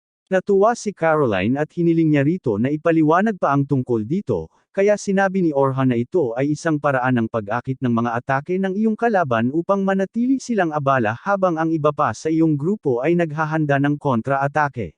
Kailangang pisikal na maghanda ang bawat nabubuhay na bagay bago maglunsad ng atake, ngunit kung magagawa mo ang paghahandang iyon, maaari mong epektibong ma-stunlock ang iyong kalaban sa loob ng maikling panahon. Ngunit para magawa ito, kailangan mong mapag-aralan ang mga pattern ng atake ng iyong kalaban at umatake bago pa man nila ilabas ang kanilang attack. Sa tingin ni Caroline, parang isang magandang paraan iyon para talunin ang mga halimaw, ngunit ipinaalala ni Orhan sa kanya na ang layunin ay hindi talunin ang mga halimaw. Ang dapat niyang layunin ay pigilan lamang sila sa pag-atake hanggang sa maging handa ang kanyang mga kasamahan sa koponan, at sinabi ni Caroline na naiintindihan niya. Samantala, sa unang tingin, ang Guildmaster ay nakikipagpulong sa Hero Party, ngunit wala siyang ideya kung ano ang napakahalaga kaya kinailangan nila siyang tawagin ng biglaan. Nagsalita si Luna at sinabi sa kanya na kailangan nilang pilitin ang lahat na mag-teleport palabas ng piitan ngayon din, ngunit nag-aalangan ang Guildmaster na sumunod dahil ang teleportasyon sa ganoong kalaking sukat ay nagkakahalaga ng napakalaking mana, kaya hindi nila ito magagawa maliban na lang kung ito ay isang seryosong emergency, ngunit hindi maaaring lumala pa ang sitwasyon kaysa sa kasalukuyan. Ipinaliwanag ni Luna na ang itim na dragon ay nagawang dumaan sa kanyang pabago bagong gate at kasalukuyang nasa isang random na palapag sa piitan. Kung walang gagawin, may makakasalubong ito sa kalaunan, kaya kailangan nilang kumilos ng mabilis. Gayunpaman, ayon sa mga patakaran, kailangan pa ring mag-usap ang Guildmaster bago i-activate ang Force Teleport. Samantala, pabalik sa piitan, hiniling ni Logan kay Orhan na turuan siya kung paano gumamit ng debuff spells, ngunit sa palagay ni Orhan ay hindi iyon magandang ideya kung isa sa alang-alang kung gaano kahirap itong makabisado. Ang bisa ng isang debuff spell ay higit na nakasalalay sa magic resistance ng target, kaya para magamit ito ng epektibo ni Logan, kailangan niyang makabisado ang nuance ng spell at matutunan ang individual na magic resistance para sa bawat halimaw sa piitan. Bukod pa riyan, ang debuff magic ay hindi gaanong epektibo laban sa mga halimaw sa mas malalalim na palapag, kaya hindi praktikal na matutunan ito bilang pangunahing kasanayan. Gayunpaman, may alam si Orhan na isang trick na maaaring maging kapaki-pakinabang sa kanya. Itinuro niya ang isang pares ng mga lobo na sumusugod sa ganitong direksyon, ngunit sa halip na gumawa ng anumang bagay upang atakihin ang mga lobong iyon, naghintay lamang si Orhan, at pagkatapos ng ilang segundo, na-trigger nila ang isa sa mga bitag na inilatag niya noon. Namangha ang iba dahil ngayon lang sila nakakita ng katulad nito. Kaya ipinaliwanag ni Orhan na isa itong simpleng trick na magagamit para maiwasan ang paglusob ng mga kalaban habang sila ay nasa piitan, at makabubuting matutunan ni Logan ang teknik na ito dahil trabaho ng isang enchanter na mapanatili ang kalamangan sa larangan ng digmaan para sa kanyang grupo. Pagkatapos ay humarap si Orhan kay Sofia at sinabi sa kanya na kung gusto niyang lumakas, dapat siyang matutong gumamit ng parallel casting. Kaya na niyang gumamit ng mga special grade spell, ngunit ang mga ganitong uri ng spell ay nangangailangan ng oras upang ma-activate, kaya natutunan niya kung paano mag-parallel cast. Maaari niyang simulan ang pag-cast ng pangalawa sa kalagitnaan ng una upang mabawasan ang downtime. Kakailanganin ng kaunting pagsisikap upang maging dalubhasa, ngunit kahit sino ay maaaring matutong mag-cast ng kahit dalawang spell ng sabay-sabay kung sapat na ang oras, kaya sinabihan siya ni Orhan na subukan ito kapag natapos na ang misyon. Sinabi niya na malamang na maaari niyang ipaturo sa kanya si Selma mamaya, at tama siya tungkol doon, ngunit sinabi niya na mas gugustuhin niya kung si Orhan ang magturo sa kanya. Nagulat siya nang marinig niya itong sinabi, at gusto niya sanang tanggihan ito, ngunit hindi niya maaaring tumanggi sa isang mukhang ganoon, kaya pumayag siyang sanayin ito mamaya. Samantala, sa unang tingin, handa na ang mga paghahanda para sa forced teleportation, kaya kapag na full charge na ang spell, sisimulan na ng Guildmaster ang teleportation. Pagkatapos nito, sinabi niyang gusto niyang bumalik ang hero group sa piitan at talunin ang itim na dragon, ngunit lahat sila ay nagkatensyonado nang marinig iyon dahil alam nilang walang paraan para matalo nila ang bagay na iyon. Sinubukan ni Inelli na gumawa ng dahilan tungkol sa kanila, dahil kailangan niya ng oras para makabawi mula sa kanilang nakaraang labanan, ngunit pinutol siya ni Luna at sinabi sa Guildmaster na babalik sila sa piitan para patayin ang dragon sa lalong madaling panahon. Gayunpaman, may isang kahilingan. Sa piitan, nakarating ang grupo sa floor boss room, at dahil medyo masyadong advanced ang isang ito para sa mga recruit, ang mga supervisor na ang gagawa nito ng mag-isa.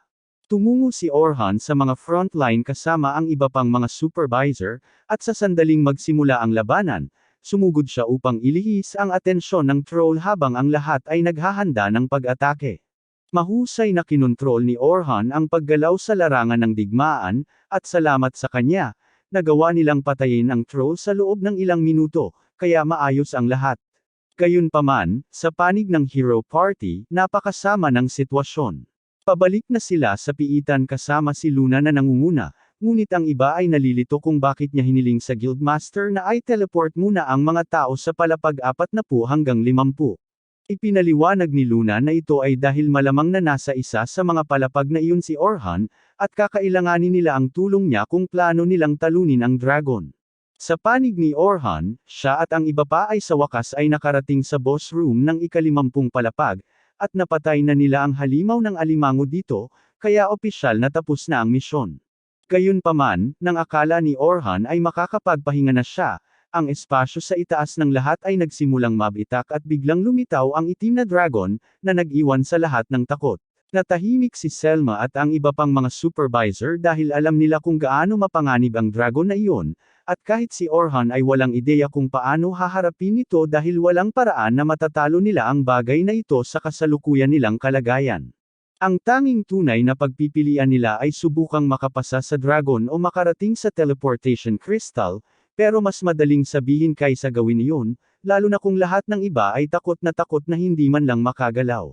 Karaniwang pantirya ng mga halimaw ang malalaking grupo ng mga tao, kaya malamang na sila ang unang biktima ng dragon, at alam ni Orhan na nangangahulugan iyon na makakaligtas siya kung tatakas siya ng mag-isa, ngunit hindi niya kailanman iiwan ang mga batang iyon, kaya nagpasya siyang subukan ang kanyang kapalaran at labanan hanggang kamatayan ang itim na dragon. Sinigawan niya ang ibang supervisor at inutusan silang gawin ang lahat ng kanilang makakaya para mapanatiling buhay ang mga bata, kaya't nagising sila mula sa kanilang takot at naghanda sa pagtatanggol habang si Orhan ay sumugod sa dragon. Tulad ng hinulaan ni Orhan, itinutok ng dragon ang kanyang bolang apoy diretso sa grupo, at kahit mayroon na silang hadlang, alam nilang lahat na walang paraan na kakayanin ng hadlang ang isang bugzo ng hininga ng dragon na tulad nito. Gayunpaman, sa sandaling tumama ang epekto, nagawa ni Orhan na magbigay ng isang buff sa loob lamang ng isang segundo upang palakasin ang hadlang ng sapat para mabuhay ang lahat. Napakabilis nito kaya halos walang nakapansin maliban kay Selma na ginamit ang mahikang suporta ni Orhan, pero mas malalaking problema ang kailangan niyang harapin ngayon. Kasalukuyan siyang naghahanap ng pagkakataon para atakehin ang dragon, kaya itinapon niya ang isang punyal sa mata ng dragon, at habang nagawa ng dragon na ipikit ang kanyang mga mata sa tamang oras para protektahan ang sarili. Eksaktong iyan ang inaasahan ni Orhan na mangyayari. Sa nakapikit na mga mata ng dragon, tumalon siya sa hangin at tinarget ang leeg nito gamit ang isang atake na napakalakas na nagdulot ng maliit na pagsabog.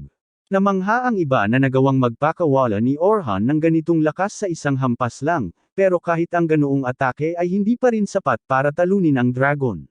Sa katunayan, mukhang walang anumang pinsala ang dragon, na talagang nag-aalala sa lahat, ngunit sinisiguro ni Orhan sa kanila na hindi na kailangang mag-alala dahil may plano siya. Nagsusuot siya ng espesyal na kwintas at muling sumusugod upang atakehin ang dragon, at habang nagpaputok ang dragon ng bowl ang apoy sa kanya, inililihis ito ni Orhan gamit ang isang reflective wall spell. Namangha si Logan sa nakita niya dahil hindi pa siya nakarinig ng gayong spell na nagbabalik ng atake sa mga kaaway, at iyon ay dahil isa ito sa mga orihinal na spell ni Orhan. Inaasahan ni Orhan na sapat ang lakas ng apoy ng dragon para masugatan ito, pero maayos pa rin ito, kaya kailangan niyang gumawa ng matinding hakbang. Ginagamit niya ang kanyang status boost spell sa sarili, isang spell na nagde-double sa stats ng lahat ng kasanayan ng kanyang pangunahing katangian, ngunit nag-aalala pa rin si Selma dahil kahit malakas si Orhan, hindi sapat ang pagde-double lang ng kanyang stats para makipagkumpetensya sa lakas ng dragon. Gayunpaman, hindi kailanman balak ni Orhan na huminto sa pagde-double lamang ng kanyang kapangyarihan, kaya nagpatuloy siya sa paggamit ng status boost sa kanyang sarili ng 4 na beses pa, na nagpapataas ng kanyang kapangyarihan sa 32 beses ng orihinal. Naiwan si Selma na lubos na hindi makapaniwala dahil karaniwan, kung susubukan mong ulitin ang parehong spell ng maraming beses, nagre-reset lang ito sa tagal ng spell nang hindi nagtatambak ang mga epekto nito, kaya wala siyang ideya kung paano nagawang maisagowo ni Orhan ang ganitong hindi kapani-paniwalang gawa. Ngunit may nagsasabi sa kanya na hindi lang ito ang trick na mayroon si Orhan. Sa tulong ng 32 beses na lakas, si Orhan ay makakagalaw na ngayon ng napakabilis na hindi na siya masundan ng iba, ngunit hindi niya ito kayang gawin ng matagal, dahil ang paggamit ng katumbas ng 30 na salamangka ng sabay-sabay ay napakalaking pagod sa kanyang katawan. Gusto niyang tapusin ang labanan sa lalong madaling panahon, kaya tumalon siya diretso sa dragon muli. Ngunit habang nasa kalagitnaan siya ng hangin, sinimulang iwagayway ng dragon ang buntot nito para patalsikan si Orhan mula sa kalangitan. Gayunpaman, nagawa ni Orhan na lumikha ng lumulutang na plataporma sa ilalim ng kanyang mga paa upang maiwasan ang paghampas ng buntot. Ang platapormang nilikha lang ni Orhan ay hindi bunga ng isang salamangka, kundi gawa ng espesyal na kakayahan ni Orhan, isang kapangyarihan na nagtataglay ang ilang tao. Sa kaso ni Orhan, ang kanyang kakayahan ay magical convergence, na nagbibigay daan sa kanya na tipunin ang mahika sa isang punto at gawing materyal. Kaya rin niyang gamitin ang hilaw na mahika para itulak ang sarili niya sa hangin, kaya't ang kanyang kakayahan ay lubhang maraming gamit sa labanan, ngunit hindi ito nangangahulugang exclusibo lamang ito kay Orhan. Nagkataon din na may parehong kakayahan si Oliver, pero sa halip na gamitin ito para sa paggalaw, ginagamit niya ito para palakasin ang kanyang mga atake. Naglalagay si Orhan ng sunod-sunod na buff sa kanyang espada habang susugod muli, at sa pagkakataong ito, nagawa niyang makapinsala ng malaki sa dragon, ngunit nagsisimula ng makaramdam ng pagod mula sa pagpapanatili ng lahat ng kanyang buffs. Nakikita ni Selma na nahihirapan si Orhan doon, pero hindi naman sapat ang lakas ng ibang mga supervisor para makasabay sa dragon, at kahit sumali siya sa laban nang wala sila, hindi niya iniisip na makakatulong siya kay Orhan. Ito ang unang pagkakataon na nakaramdam si Selma ng tunay na takot sa mahabang panahon, kaya hindi tumitigil sa panginginig ang kanyang katawan gaano man siya magsikap, pero gagawin pa rin niya ang kanyang makakaya para matiyak na ligtas ang mga estudyante para makapag-focus si Orhan sa kanyang laban. Taon na ang nakalipas, noong bata pa si Orhan, buong araw siyang naglalaro kasama sina Luna at Oliver sa nayon, at lahat sila ay namuhay ng mapayapa, ngunit nagbago ang lahat ng atakihin ng Fire Nation. Isang araw, nag-eensayo sa labas ng nayon sina Orhan at Oliver, at pagbalik nila, nakita nilang nasunog ng mga bandido ang buong nayon at lahat ng kilala nila ay pinatay sa mga lansangan. Tubos na nasaktan ang dalawa at kinamuhian ang kanilang sarili dahil hindi nila nagawang protektahan ang sinuman sa mga taong mahal nila, ngunit wala na silang magagawa sa puntong iyon. Ginugol nila ang natitirang bahagi ng araw sa paglilibing sa mga bangkay ng lahat ng kanilang mga kaibigan at pamilya na namatay sa pag-atake, at mula sa araw na iyon, parehong sumumpa sina Orhan at Oliver sa isa't isa na magiging malakas sila upang matiyak na hindi na muling mangyayari ang isang trahedya tulad nito. Iyan ay isang pangako na pinaghirapan ni Orhan buong buhay niya upang tuparin, at walang paraan na hahayaan niyang may isang dragon na humadlang sa pagprotekta niya sa kanyang mga kaibigan. Ang kulay lilang hamog na nakapalibot sa dragon ngayon ay isang indikasyon na malapit na itong maglabas ng pinakamakapangyarihang atake nito, kaya nagtataka si Selma kung ano ang plano ni Orhan dito.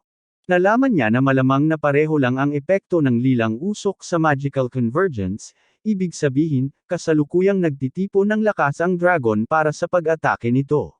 Ginagamit ng dragon ang enerhiyang iyon para bumuo ng mga sandata sa iba't ibang direksyon, pero noong huling beses na nakipaglaban si Orhan sa isa sa mga bagay na ito, mas marami pang sandata ang ginagamit nito kaysa rito, kaya malamang ay minamaliit pa rin siya ng dragon. Balak niyang samantalahin iyon, kaya habang nagsisimulang magpaputok ang dragon kay Orhan, tumatakbo siya mula kaliwa pa kanan para maiwasan ang pagtama sa kanya at pagkatapos ay gumagamit ng fireball para maabala ang dragon habang nakakalapit siya para muling umatake. Ngunit sa kasamaang palad, dahil sa sobrang lakas na naipon ng dragon, naging napakatigas na ang mga kaliskis nito para maputol ni Orhan. Para mas lumala ang sitwasyon, halos walang pahinga si Orhan dahil patuloy siyang binobomba ng mana attacks ng dragon, kaya nagtayo siya ng pader na bato para protektahan ang sarili. Pero hindi nagbunga ng kasing ganda ng inaasahan niya dahil nagawang palikasin ng dragon ang isa sa mga sibat sa paligid ng pader niya, na nag-iwan kay Orhan na lubos na walang panangga. Sa kabutihang palad, naghanda na si Orhan ng isang spell para sa reflective wall sakaling mangyari ang mga ganitong sitwasyon, pero talagang pwede siyang mamatay kanina. Ang iba ay patuloy na nanunood ng may pag-aabang habang umaasa sa tagumpay ni Orhan, ngunit hindi naniniwala si Selma na magiging ganoon kadali dahil habang nagagawa ni Orhan na makasabay sa dragon sa ngayon, wala pa rin siyang naibibigay na nakamamatay na suntok. Mas mahirap pala ang mag-isa kaysa sa inaasahan ni Orhan, dahil gaano man niya kamuhi sa dating partido niya dahil sa pagtataksil sa kanya, hindi niya maikakaila na talagang kapaki-pakinabang sila. Noong huling beses na nakaharap nila ang isang dragon, hinaranggan ni Derek at Luna ang lahat ng atake nito sa mana. Perpektong cover fire ang ibinigay ni Inelli, at sapat ang lakas ng Divine Flash ni Oliver para tapusin ang trabaho, pero kung wala sila rito, parang napipilitan si Orhan na gawin ang lahat ng trabaho nila ng sabay-sabay. Alam niyang hindi ito magiging madali, pero hindi para sa kanya ang pagkabigo, kaya kailangan na lang niyang humanap ng paraan para gumana ito. Sinimulan niyang gamitin ang mga aktibong depensa na itinuro niya kay Caroline para mapanatiling walang balanse ang dragon at masira ang pattern ng pag-atake nito, habang inilalayo rin ito para hindi magpadala ng anumang atake patungo sa mga estudyante. Kapag nakalayo na siya sa lahat, sabay-sabay na inilabas ni Orhan ang iba't ibang uri ng mga salamangkang pampasabog ng apoy sa dragon. Nanatiling hindi gaanong nasaktan ang dragon, ngunit alam na ni Orhan na hindi ito sapat para tuluyang matalo ito, kaya naman nagdagdag siya ng ilang pagbabago sa kanyang mga fireball spell kanina. Binago niya ito at ginawang mga bitag na sumisipsip ng ambient mana upang muling maging aktibo sa regular na pagitan ng may mas malaking lakas, ibig sabihin, patuloy nilang sasabugan ang dragon ng paulit-ulit hanggang sa kanselahin ni Orhan ang spell. Ang mga pagsabog ay nakakabawas ng malaking bahagi ng kalusugan ng dragon, ngunit tumatanggi itong bumagsak at sa huli ay nagawang wasakin ang lahat ng mga magic circle. Sa kabutihang palad, mayroon pang ilang natitirang lakas si Orhan, at dahil si Oliver ang nagbigay ng huling suntok noong nakaraan gamit ang Divine Slash, nagpa siya si Orhan na gawin din ang parehong bagay gamit ang sarili niyang bersyon ng galaw. Habang naglulunsad ng bowl ang apoy ang dragon patungo sa kanya, inilabas ni Orhan ang kanyang Divine Slash, at upang matiyak na hindi ito mahaharangan, nagpalabas siya ng impact puff dito sa sandaling dumikit ito sa apoy ng dragon, na nagpapahintulot sa slash na umabot pa ng malayo ng may mas malakas na puwersa hanggang sa tuluyang tumama ito sa ulo ng dragon. Ito ay nagreresulta sa isang malaking pagsabog. Hindi nagtagal ay may bahagi ng dragon na nahulog sa sahig, na nagbigay daan sa paniniwala ng lahat na nagtagumpay si Orhan sa pagpatay dito, ngunit sa kabaligtaran, buhay pa rin ang dragon. Lumabas na isinakripisyo nito ang buntot nito para harangan ang atake ni Orhan, na hindi man lang inasahan ni Orhan, pero sa pagbabalik tanaw, dapat ay inasahan niya ito mula sa isang napakalakas na boss. Lalong nagpaputok ng mga pagsabog ang dragon kay Orhan, kaya lalo siyang tumatakbo para makaiwas, pero sa kalagitnaan, naubos ang oras ng kanyang mga buff, kaya bumalik na sa normal ang kanyang lakas. Nakita ito ni Selma at sinubukang tulungan si Orhan sa pamamagitan ng paglalagay ng sarili niyang status buff sa kanya, ngunit agad na kinansela ni Orhan ang bagay na iyon at sinabing huwag makialam dahil hindi sapat ang lakas ng kanyang mga buff para makagawa ng kaibahan sa sitwasyong ito. Sinabi niya sa kanya na mag-focus na lang sa pagprotekta sa mga estudyante dahil kaya niyang harapin ang dragon ng mag-isa. Habang sinasabi niya ito, nagcast siya ng isa pang quintuple status boost sa sarili bago niya tinamaan ang dragon ng isang buff thunder shock spell. Ang lakas ng pagsabog ay nagpabagsak sa dragon mula sa kalangitan, at habang bumagsak ito sa lupa, nagtataka ang iba kung sa wakas ay nagawa ni Orhan na patayin ito, ngunit hindi, ang dragon ay buhay pa rin sa isang paraan. Hindi halos makapaniwala si Orhan na hindi pa patay ang dragon dahil nauubusan na siya ng mga paraan na magagamit dito. Ang kanyang espada ay lampas na sa limitasyon nito at nabasag sa kamay ni Orhan, ngunit ang dragon ay malapit na ring mamatay, kaya't isang matinding at malakas na atake pa ay sapat na upang matalo ito. Binitawan ni Orhan ang kanyang sirang espada at nagpasya siyang gamitin ang kanyang trump card, kaya binigkas niya ang kanyang spell ng pagkawasak at ipinatawag ang kanyang purong itim na malaking espada, isang sandata na hindi pa nakita ng sinuman sa kanila na ginagamit niya.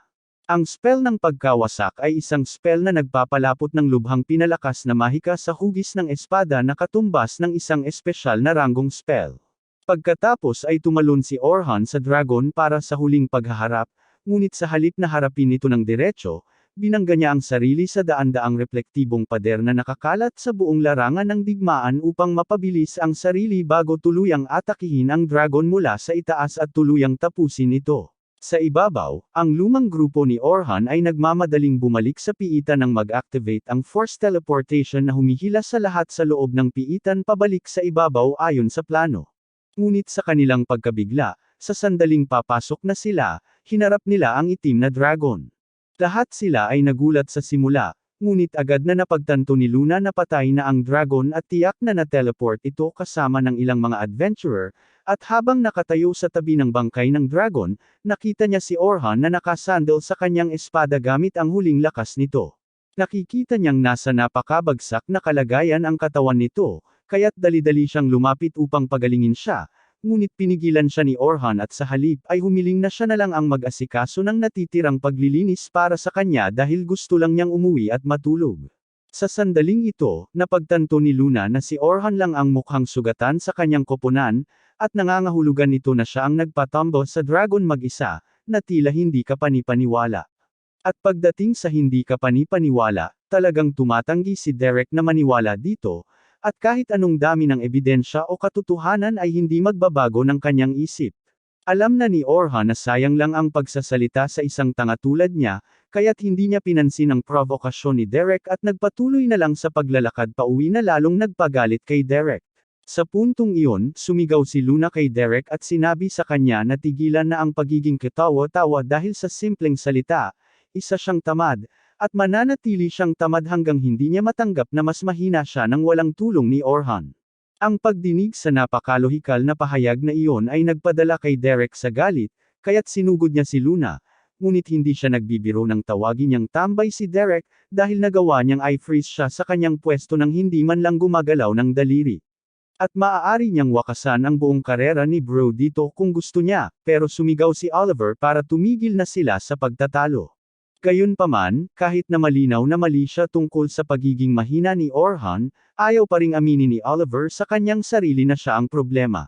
Pagkatapos ng lahat ay umuwi, inatasan ng mga bata na punan ang mga ulat tungkol sa nangyari sa ekspedisyon, kaya't plano ni Sofia na isulat ang lahat tungkol sa kahanga-hanga ni Orhan.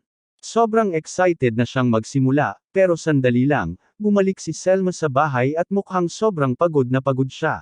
Nahulog siya sa kama nang walang salita, at gusto ni Sofia na gumawa ng mabuti para sa kanya, kaya't iminungkahi niya na magpaligo silang dalawa ni Selma upang mag-relax. Si Selma ay lubos na sumasang-ayon sa ideya, kaya agad silang pumunta sa paliguan, at habang sila ay naliligo, tinanong ni Selma si Sofia kung ano ang naisip niya tungkol sa pagtatanghal ni Orhan kaninang umaga.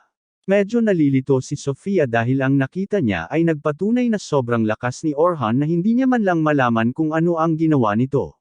Gayunpaman, sinabi ni Sofia na hindi naman mahirap para sa kanya na subaybayan ang mga ginagawa ni Orhan. Nagulat si Selma nang marinig niya iyon at agad na umupo upang tanungin kung ano ang nakita ni Sofia habang naglalaban si Orhan. Ipinaliwanag ni Sofia na kahit na ang lakas at galaw ni Orhan ay talagang walang kap-aris, ang lahat ng iba pa na ginawa niya ay halos mga batikan lamang. Ginamit lang niya ang mga teknik na itinuro sa kanya tungkol sa aktibong depensa, paggamit ng mahika, at engkantasyon, pero kahanga-hanga pa rin na nagawa niyang gampanan ang mga papel na iyon ng mag-isa. Namangha si Selma na kayang maunawaan ni Sofia ang napakaraming bagay mula sa kahangahangang pagpapakita ni Orhan, at ngayon ay pakiramdam niya ay napakababa niya dahil alam niyang wala siyang kakayahang makipagsabayan sa kapangyarihan ni Orhan. Pero sabi ni Sofia, pinapahalagahan pa rin niya si Selma higit sa lahat, at wala nang makapagbabago noon, kaya sinabi niya rito na huwag masyadong pilitin ang sarili. Speaking of pushing herself too hard, kinabukasan, si Orhan ay nagdurusa sa mga epekto ng sobrang pagod laban sa dragon. Alam niyang mangyayari ito, at sa totoo lang, maswerte na siya, dahil sa dami ng magic na ginamit niya, nakaligtas siya ng madali na may kaunting pananakit lang ng katawan. Tumayo siya upang tumingin sa bintana, at sa hindi inaasahang pagkakataon, nakita niya si Selma na papunta dito. Ilang minuto ang lumipas, nagkita ang dalawa sa isang kafe, at humingi ng tawad si Selma sa pagkaabala sa kanya ng ganito, pero talagang gusto niyang kamustahin siya upang masiguro na ayos lang siya. Sinabi ni Orhan na walang dahilan para mag-alala siya dahil ayos na ayos siya, pero pinahahalagahan niya ang katotohanang nagpunta siya ng ganito kalayo para makita siya.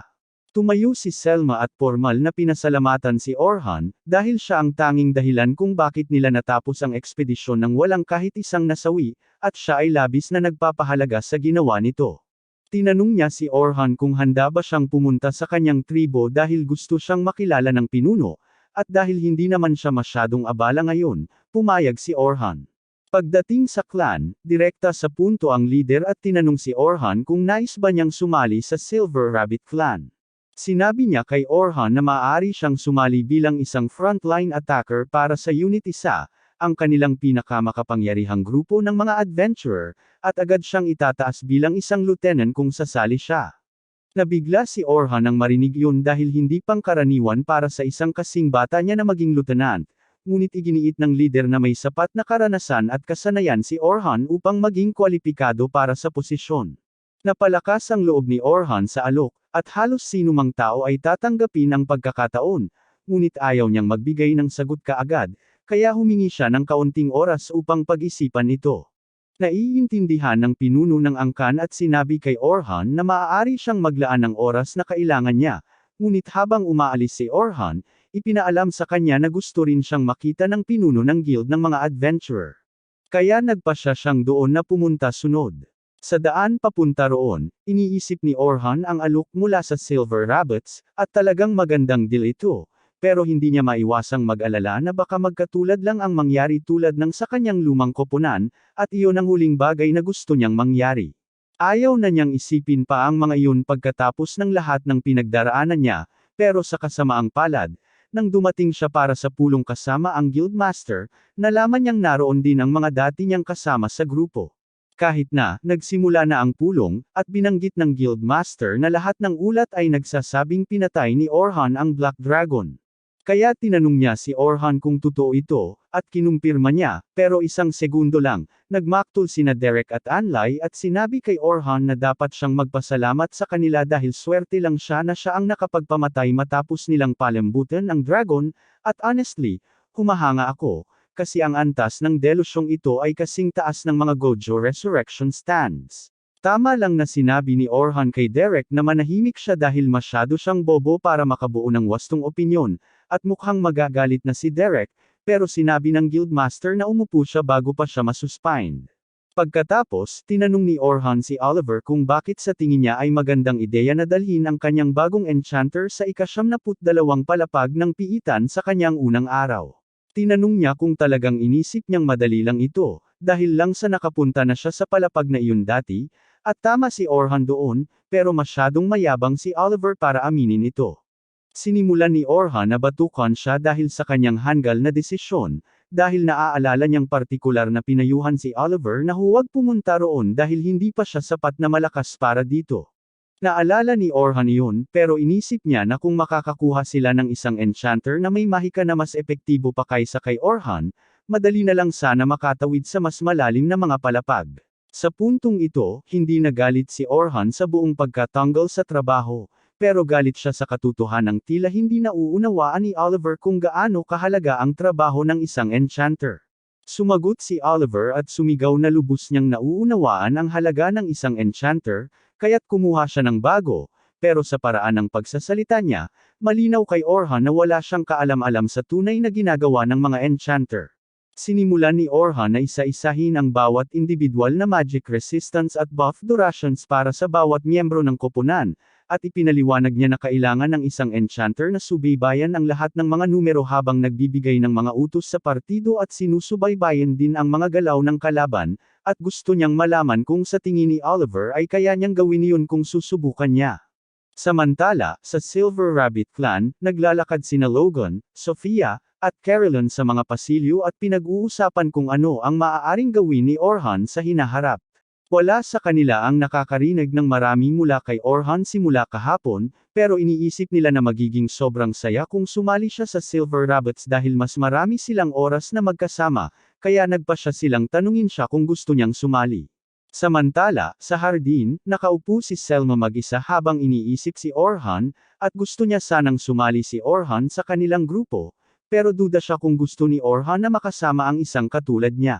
Pagkatapos ng lahat, sa laki ng agwat ng kapangyarihan sa pagitan nila, wala siyang magagawa upang suportahan si Orhan, at ang makipagtulungan sa kanya ay magpapabagal lamang sa kanya.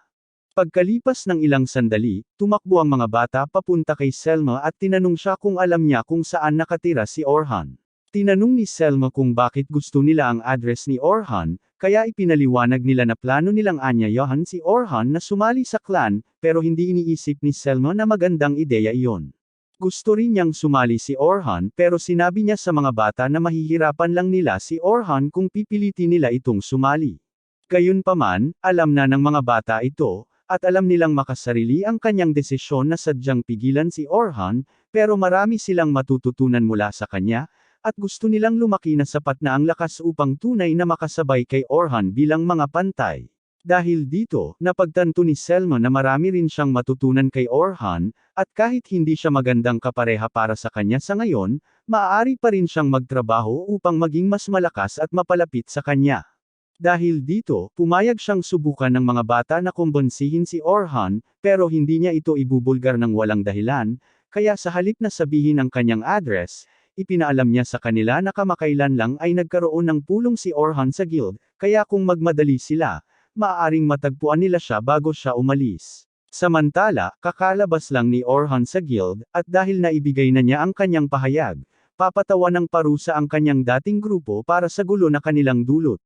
Naghahanda na siyang umuwi para sa araw, ngunit bigla niyang nakita ang mga bata na tumatakbo papunta sa kanya, at sa hindi malamang dahilan, naramdaman niyang magiging abala ang makipag-usap sa kanila, kaya pumasok siya sa isang eskinita at nagsimulang tumakbo. Sa kasamaang palad, ang mga sugat niya mula kahapon ay nagpapahirap sa kanya na makaiwas sa kanila, kaya't sa halip, gumawa si Orhan ng ilang lalagyan ng mga platform at tumalon sa isa sa mga bubungan upang makaiwas sa kanila. Pinapanood niya ang mga bata na tumatakbo mula sa itaas, at humihinga siya ng maluwag habang sila'y dumadaan, pero kailangan pa rin niyang magtago, kaya napadpad siya sa tindahan ng kanyang lola. Nalilito ang matandang lalaki sa katotohanan na nagtatago si Orhan mula sa isang grupo ng mga bata, kaya tinanong niya kung ano ang nangyayari, at ipinaliwanag ni Orhan na nag-aalala siya na baka hilingin ng mga ito na sumali siya sa Silver Rabbit dahil napagpasyahan na niyang tanggihan ang alok, at ayaw niyang masaktan ang kanilang damdamin sa pagsasabi ng hindi. Alam ng matanda na mahalaga kay Orhan ang mga bata at ayaw niyang masaktan sila, ngunit mukhang hinahangaan siya ng mga ito, kaya sinabi ng matanda na hindi naman kailangang mag-isa si Orhan sa buhay dahil sa nangyari, at ang narinig na iyon ay nagbigay kay Orhan ng maraming dapat pag-isipan. Kinagabihan, umakyat si Orhan sa tuktok ng burol upang pag-isipan ang mga bagay-bagay, ngunit sa kanyang gulat, dumating si Sofia hindi nagtagal pagkatapos niya. Nagulat siya nang makita siyang narito dahil nagkataon lang na dumaan siya, pero dahil nandito siya, sinamantala niya ang pagkakataon upang pasalamatan si Orhan ng maayos sa pagliligtas sa kanila. Tinanong niya si Orhan na sumali sa Silver Rabbits, pero bago siya makapagbigay ng sagot, tinanong ni Orhan kung ano ang opinyon ni Sofia tungkol sa Silver Rabbits. Sabi niya, ang Silver Rabbits ay marami siyang natutunan at binigyan siya ng maraming masasayang alaala, pero higit sa lahat, sinabi niyang dito siya nabibilang, at ang pahayag na iyon ay tumama kay Orhan, kaya't nagdesisyon na siya. Kinabukasan, nakipagkita si Orhan sa pinuno ng angkan at ipinaalam dito na nais niyang tanggapin ang alok nito at sumali sa Silver Rabbits. Masaya ang lider nang marinig ito, kaya't nagdala si Selma ng uniforme para kay Orhan upang gawing opisyal. Pag nalaman ng iba na opisyal na miyembro na si Orhan, lahat sila ay tumakbo upang bigyan siya ng mainit na pagtanggap, na sinagot ni Orhan na inaasahan niyang makatrabaho sila.